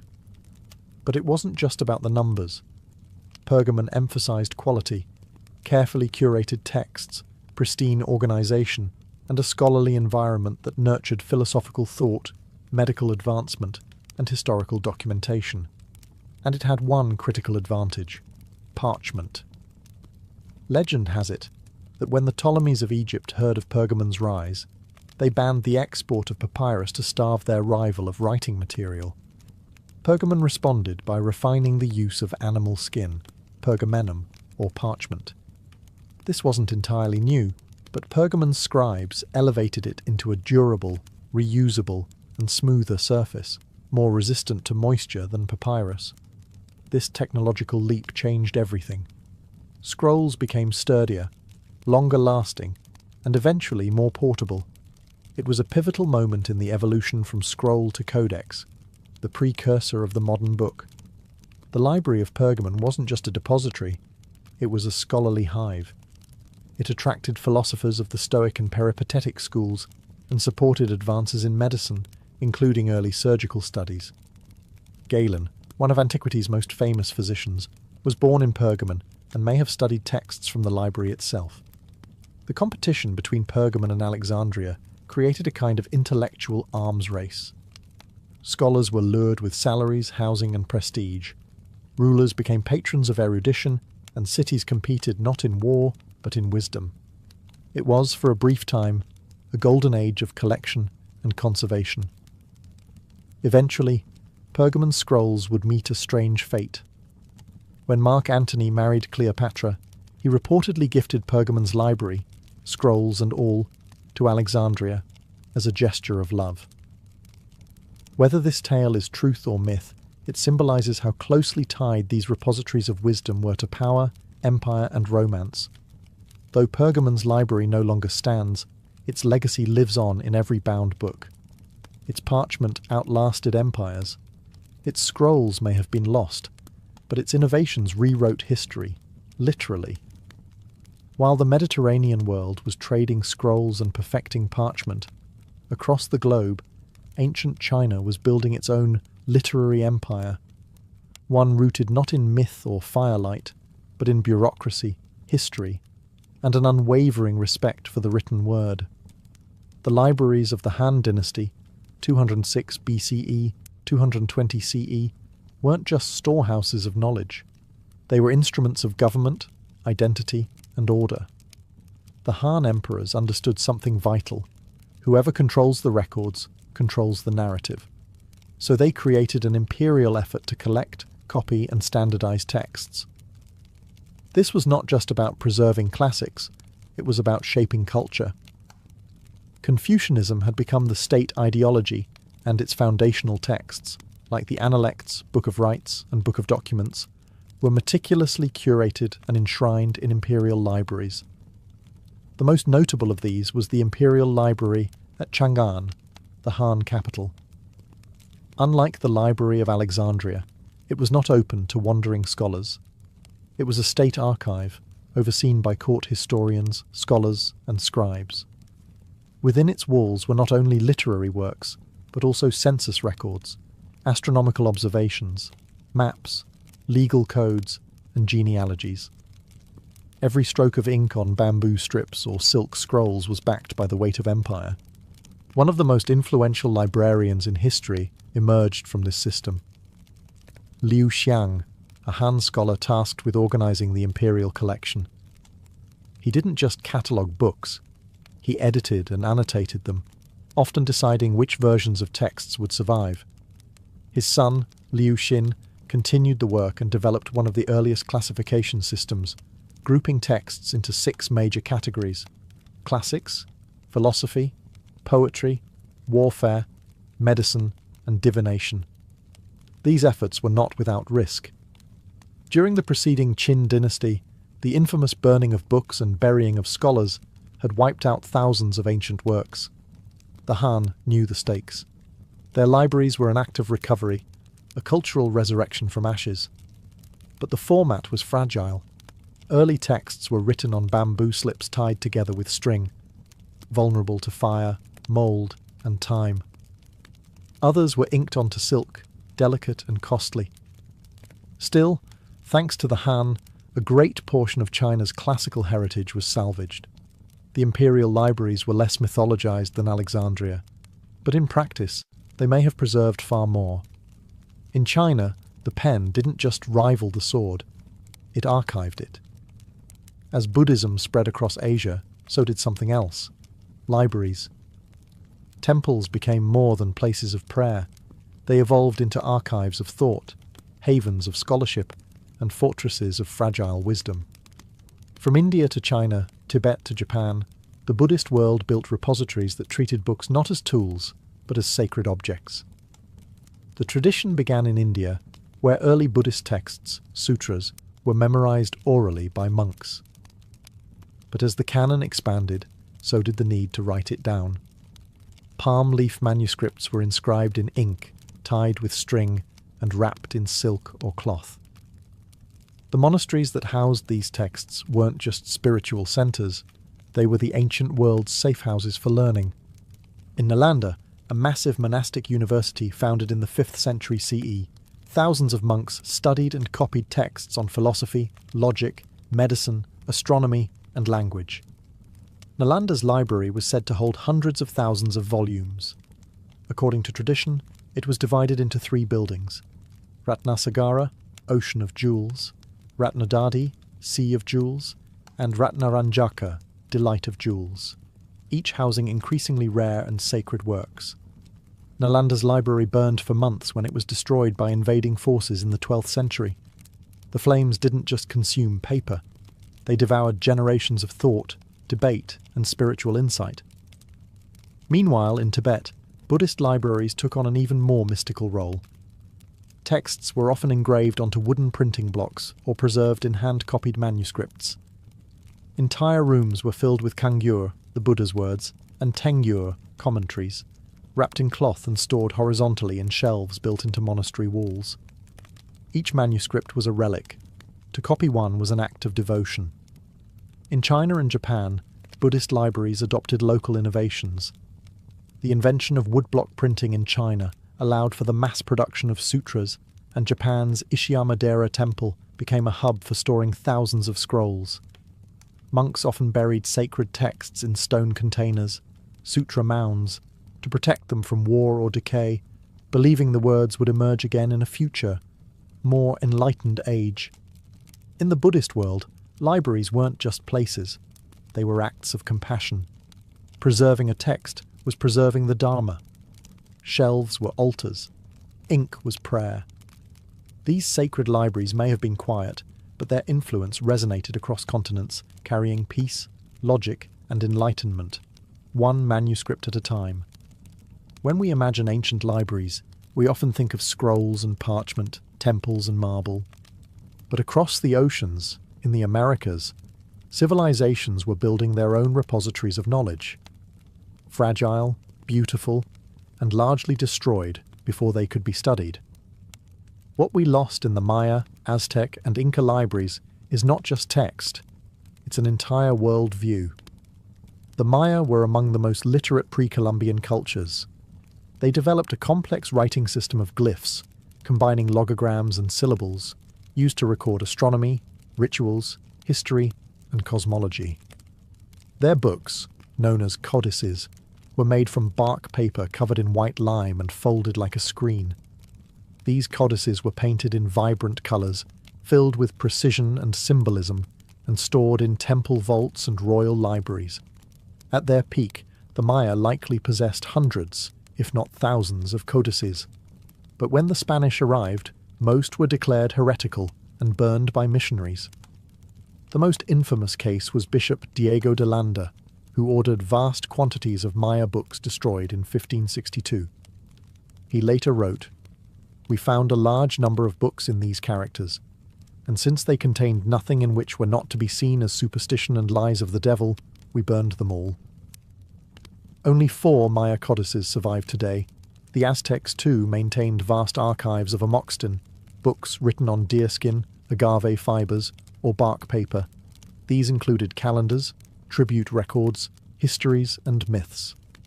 Scribes known as tlaquilos painted intricate glyphs and symbols using natural pigments, creating living documents that were part sacred, part administrative. These libraries were often housed in royal palaces and temple complexes. The Inca Empire, though lacking a formal writing system, preserved knowledge through quipu, knotted strings used to record numerical data and possibly narrative information. Stored in state archives, these bundles were read by trained officials called quipucamayos and used to manage the vast empire's census, taxes, and military logistics. But the arrival of European conquest brought brutal cultural erasure. Libraries were torched, quipu burned or buried, and entire intellectual traditions silenced within a generation. Unlike Alexandria or Nineveh, there were no great fires we can point to, just waves of colonial policy and missionary zeal that erased centuries of wisdom. The libraries of the Americas didn't just vanish, they were deliberately unremembered. And the silence they left behind still echoes, louder than words. The story of ancient libraries is not just a tale of preservation, it's a tragic chronicle of loss. Ashurbanipal's clay tablets survived only because fire accidentally baked them solid. The scrolls of Alexandria vanished into smoke. The Maya codices were burned by fearful hands. The Buddhist texts of Nalanda turned to ash under invasion. Time, conquest, and neglect conspired again and again to erase what was once considered eternal. It's estimated that more than 90% of ancient literature is lost. Whole genres have disappeared. Comedy plays of the Greeks, engineering manuals of the Romans, medical treatises from India, historical records from the Americas. We have the names of thousands of works, but not the words. Their absence is a void we can still feel. But why did so much vanish? Part of the answer lies in material. Clay cracks, papyrus decays, bamboo molds, parchment burns. Books before printing were delicate, often unique and vulnerable to even mild humidity. One leaky roof could ruin centuries of accumulated thought. War was worse. Invaders didn't just burn libraries, they erased identities. In ancient times, destroying a people's books was as strategic as destroying their armies. The other part of the answer is political. Knowledge is power, and power is selective. When regimes changed, so did the libraries. New rulers purged old ideologies. Heretical scrolls were destroyed, rival authors erased, entire schools of thought lost because they no longer fit the ruling narrative. And yet, fragments remain. Clay shards pulled from ruins, charred scrolls unrolled by modern technology, echoes of lost books quoted in surviving ones, a Roman historian referencing a vanished Greek poet, a Buddhist monk's copy of a manuscript that survived the burning of its original. A Maya glyph scratched into a temple wall no missionary ever found. These scraps are our link to the ancient mind. They remind us that knowledge is never truly safe, but also never entirely gone. Libraries may burn, but ideas migrate. They survive in translation, in memory, in adaptation. Today's digital archives, satellite backups, and global databases are our attempt to defy that long history of loss. But the lesson is still relevant. Preservation is not a one-time act. It's a responsibility.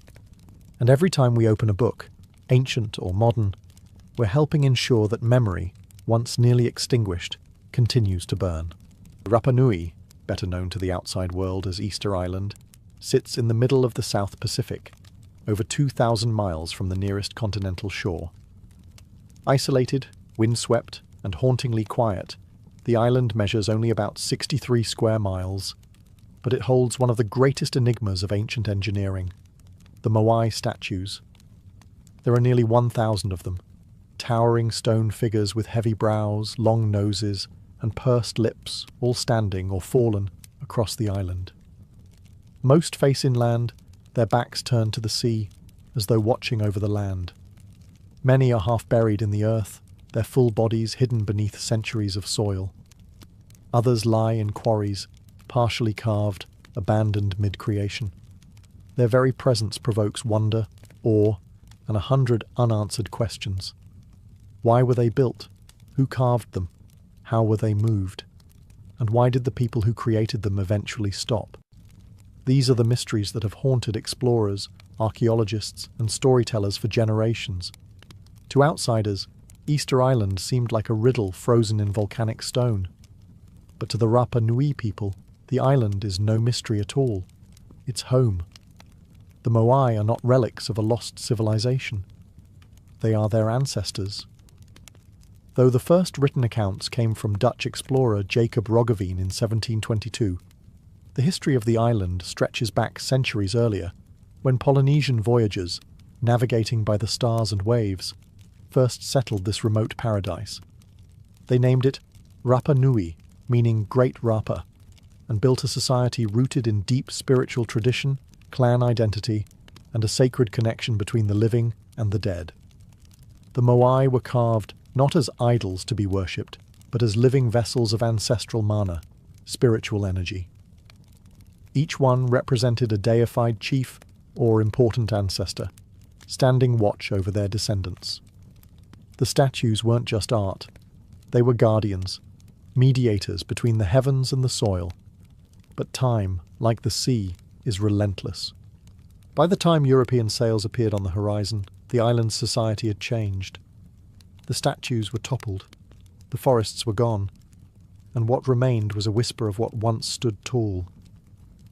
And so Rapa Nui became a question mark in stone, its meaning not lost, but buried under centuries of silence.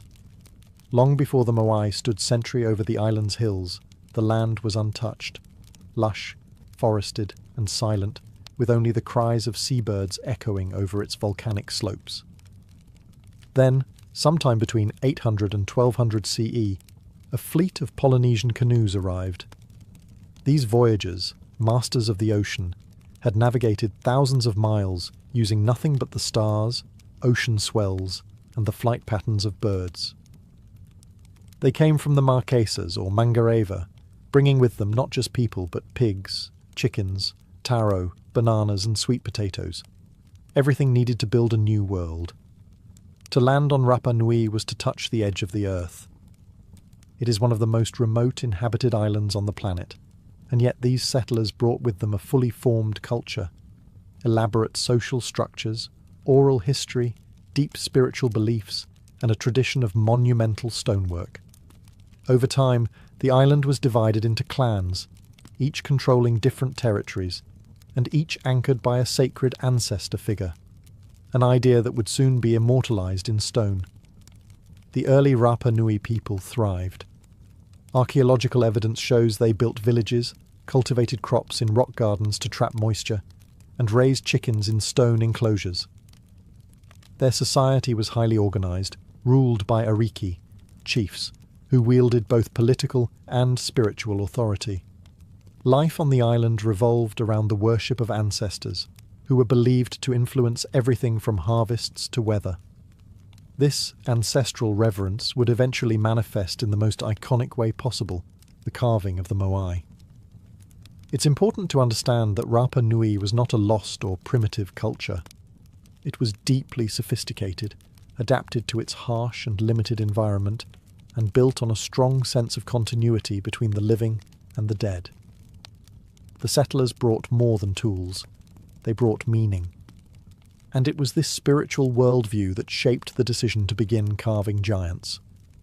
But for now, in these early centuries, the island was in balance. Forests still covered the land. The sea provided fish. The soil was rich. The first Moai were still generations away, but the foundation had been laid, both culturally and spiritually, for what would become one of the most extraordinary sculptural legacies on Earth. The story had only just begun. At the heart of Rapa Nui's sacred geography lies Rano Raraku, a volcanic crater with steep slopes and soft, carvable stone. It was here that the majority of the island's Moai were born, not from legend or myth, but from painstaking craftsmanship. The rock used was volcanic tuff, a compressed ash stone that was relatively soft and ideal for carving, at least in its early stages. Over time, exposure to the elements would harden the statues into their familiar weathered state. Rano Raraku wasn't just a quarry, it was a spiritual workshop, a place of pilgrimage, sweat, and sacred labour. Out of its cliff faces and hillsides, the Rapa Nui sculptors carved hundreds of Moai, some still half-finished, others completed but never transported. Today, nearly 400 statues remain at the site, frozen mid-process like the workers simply vanished. Carving a Moai was not a casual affair. Each statue was commissioned by a clan to honour a specific ancestor, usually a powerful chief. The designs followed a symbolic formula: an elongated face, heavy brow, long ears, and a prominent nose. The body was often barely indicated, with arms pressed against the torso and fingers carved in thin, stylized relief. The Moai ranged in size from modest 6-footers to the colossal El Gigante, an unfinished statue over 70 feet tall and weighing an estimated 150 tons. Carvers used handheld tools made of hard basalt, a much tougher volcanic rock chipped into chisels and axes. The process took months, even years, requiring teams of artisans who passed down their knowledge through generations. As they worked, the Moai remained connected to the rock wall. Only when nearly complete would they be detached, slid downhill and prepared for transport.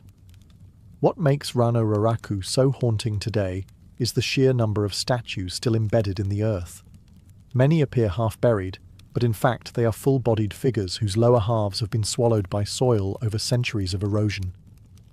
It creates the eerie illusion that the Moai are sinking, when in truth they've been standing patiently, neck-deep in time. This crater was the womb of the island's giants, and it was here that stone and spirit met, where human hands shaped volcanic ash into eternal ancestors. One of the most intriguing features of the Moai is not how they were carved, but where they look. Nearly every Moai statue on Rapa Nui faces inland, away from the ocean. This was no accident. The Moai weren't meant to watch the waves, they were watching the people. Each statue stood on a stone platform called an ahu, a ceremonial site that served both as a foundation and often as a burial place for the individual the Moai represented. These ahu dotted the island's coastlines like spiritual outposts, anchoring each clan's territory and pointing toward the heart of their communities. The Moai, in essence, stood as guardians, embodying powerful ancestors who watched over the villages and offered spiritual protection. To the Rapa Nui people, the Moai were more than sculptures. They were living presences, containers of mana, a sacred energy believed to reside in gods, chiefs, and revered dead. Once erected, a Moai was thought to channel mana into the land, ensuring fertility, good harvests, and the well-being of the clan. They weren't just memorials. They were active participants in daily life, mediators between the spiritual and physical worlds. The Moai's features were intentionally exaggerated to reflect both idealized ancestry and divine authority. The deep-set eyes, high cheekbones, and long noses were visual metaphors for wisdom, strength, and sacred lineage. The long ears may have symbolized the elite class, while the statue's stoic expressions evoked a calm, eternal vigilance. Some Moai were also topped with large red stone topknots called pukau, quarried from a different volcanic site, Puna Pau. These cylinder-shaped additions may have represented hairstyles or ceremonial headdresses, further marking status and reverence. Originally, the statues also had inlaid coral eyes with obsidian or red scoria pupils, giving them a far more lifelike and intense presence than the empty eye sockets seen today. When the eyes were added during ceremonies, the moai were said to see for the first time, transforming from stone to sacred. The inland gaze of the moai reveals the heart of Rapa Nui spirituality. These statues were never built for outsiders. They were built for the people, facing their descendants, silently watching generation after generation come and go, immovable, unblinking, eternal. How do you move a 30-foot, 80-ton stone statue without wheels, cranes, or metal tools across miles of rough terrain? For centuries, this was the great riddle of Rapa Nui. The island's moai are scattered across vast distances, with many placed on stone ahu platforms far from the quarry at Rano Raraku. Early theories included dragging them on wooden sledges or rolling them on logs, ideas that raised even more questions, especially considering the island's severe deforestation. Others, more fanciful, suggested alien intervention or levitation through spiritual power.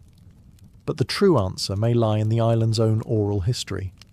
According to Rapa Nui legend, the moai walked to their destinations. At first glance, this sounds like myth, but in recent years, researchers have taken this idea literally and successfully. In 2012, archaeologists Terry Hunt and Carl Lipo conducted a remarkable experiment. Using ropes and teams of people positioned on each side of a replica moai, they managed to rock the statue forward in a controlled, upright manner, like shimmying a heavy refrigerator. The key was balance, rhythm, and coordination. In this way, the moai could have been transported standing up, just as the legends described. No logs, no dragging, no science fiction, just human ingenuity and tradition. The base of many moai also supports this theory. They have curved bottoms, flat in back, rounded in front, suggesting they were designed to tilt and pivot forward, not lie down. This movement method would have required large teams, ropes made of plant fibre, and most of all, faith. In Rapa Nui spirituality, the power to move the moai was attributed to mana, the sacred energy of the ancestors. Chiefs and priests were believed to command this spiritual force, which could animate the statues during rituals.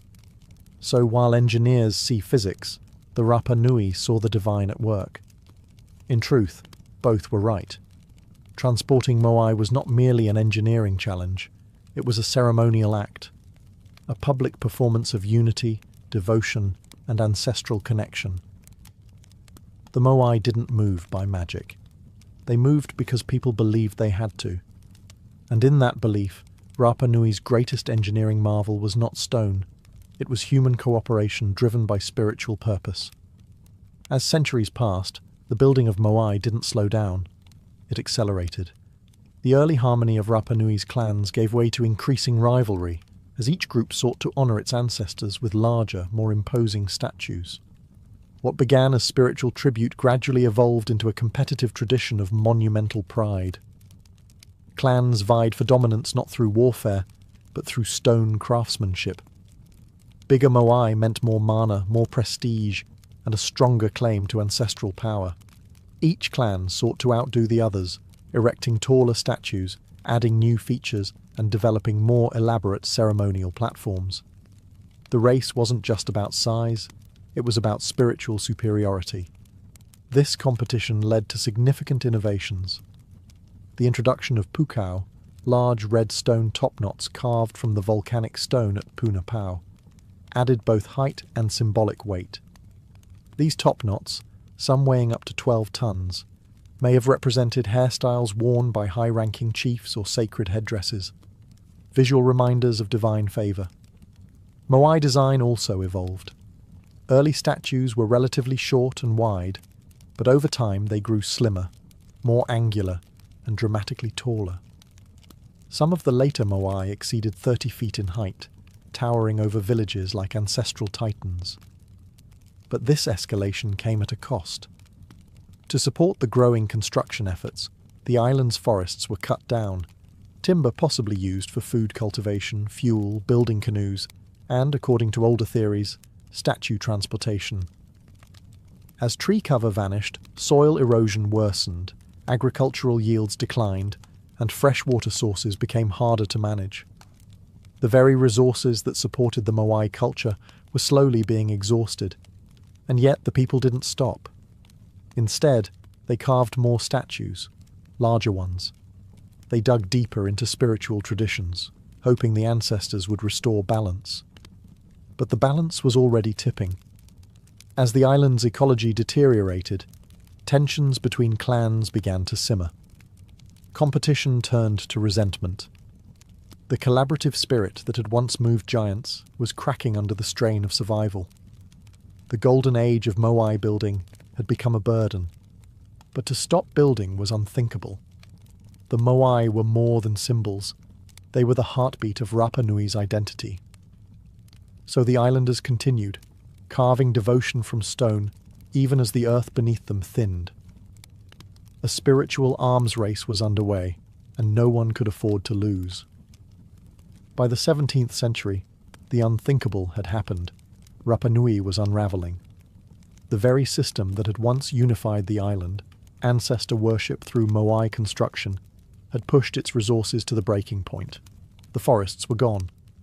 Without trees, there were no canoes for deep-sea fishing, no wood to build or cook, and no shelter from the island's harsh sun and winds. The rich volcanic soil, once protected by roots and shade, had eroded. Crops withered. Fresh water became scarce. And yet, even as survival became difficult, the statues kept coming. Larger, more elaborate, more demanding of labour. The spiritual engine of the island had no brakes. But soon the people did something drastic. They stopped erecting the Moai.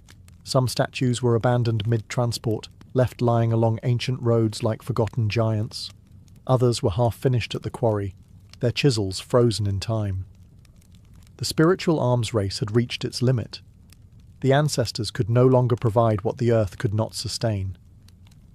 Then came the topplings. Archaeological evidence shows that, beginning in the late 1600s, Moai across the island were deliberately pushed over, their necks snapped, their faces shattered. This wasn't the work of nature, it was human conflict. Clans began warring over land, water, and prestige. The very statues that once embodied unity became targets of revenge and rage. Oral traditions describe this period as the rise of the Huri Moai, the time of statue toppling. With faith in the Moai system collapsing, power shifted toward a new spiritual political order. The Birdman cult, which emphasized agility, competition, and ritual warfare over ancestral mana. This cultural upheaval marked the end of an era.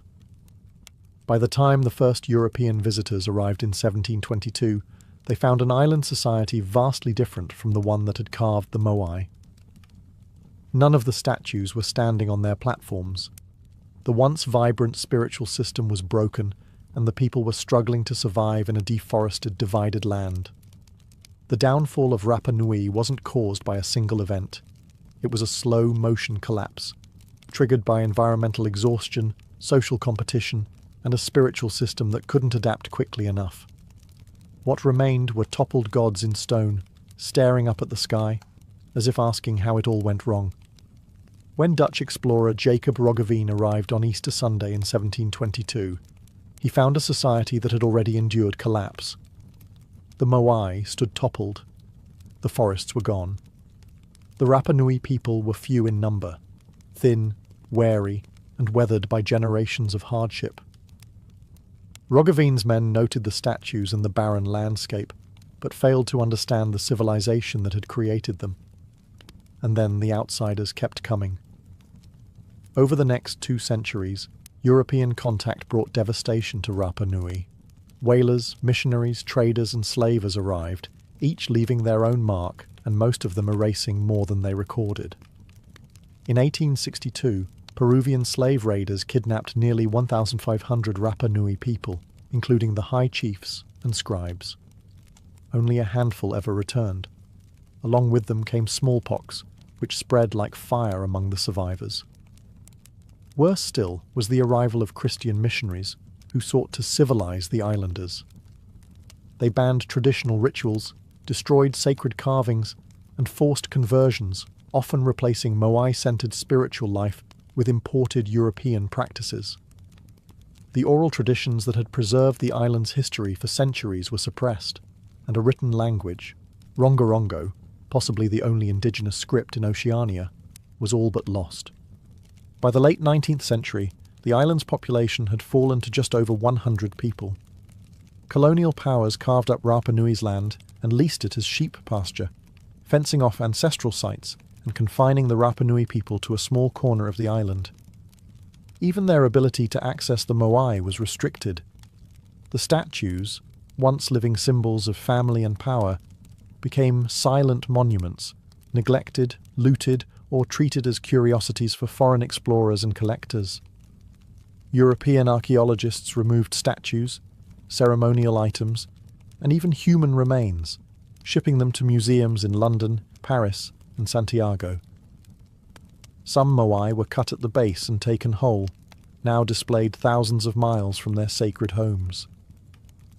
The island had become a case study in cultural erasure, but the Rapa Nui people never forgot who they were. Even in forced silence, they carried the memory of the Moai. The traditions endured, hidden, whispered, passed down in fragments, and slowly, over the centuries, the people would begin to reclaim the stories carved in stone. But first, the world had to learn to listen. In the 20th and 21st centuries, Rapa Nui began a slow but determined process of cultural revival and reclamation. The Moai, once toppled and buried by time, conflict, and neglect, were gradually raised again, this time not just as monuments of the past, but as symbols of resilience. In the 1950s, famed Norwegian explorer Thor Heyerdahl brought international attention to Easter Island. Though many of his theories were flawed, especially his ideas about South American influence, his work helped spark archaeological interest and global curiosity. Researchers from around the world descended upon the island, not to plunder as before, but to study and restore. Restoration efforts began in earnest. Fallen Moai were re-erected on their Ahu platforms. Coral eyes were reconstructed. Pukao topknots were returned. The island's ancient roads, quarries, and ceremonial sites were mapped and studied. A clearer picture of the Rapa Nui civilization began to emerge, not one of mystery, but of engineering brilliance, spiritual depth, and cultural complexity. But the most important voices were no longer those of foreign scholars. They were the Rapa Nui people themselves. Descendants of the original builders began reclaiming their language, rituals, and land rights. In 2017, Chile formally transferred control of Rapa Nui National Park, which includes most of the island's archaeological sites, back to the Rapa Nui community. Now, locals oversee the Moai and their care, and decisions about excavation and preservation are made with cultural sensitivity and ancestral knowledge. New generations are learning the stories of their ancestors, not just from textbooks, but from elders, chants, dances, and the Moai themselves. Efforts to decipher Rongorongo, the island's mysterious script, continue with cautious optimism. And global institutions, including the British Museum and the Louvre, face increasing pressure to return Moai and sacred artifacts taken during the colonial period. Today, Rapa Nui stands at a crossroads between memory and modernity. Tourists arrive in waves, and economic development brings both opportunity and risk. Yet the people continue to protect their heritage, not as a frozen relic, but as a living tradition. The Moai no longer serve as silent guardians over a lost world. They now bear witness to survival, to a culture that endured collapse, colonization, and erasure, and still found a way to rise again. Stone cracked, forests burned, voices silenced, but the ancestors still stand.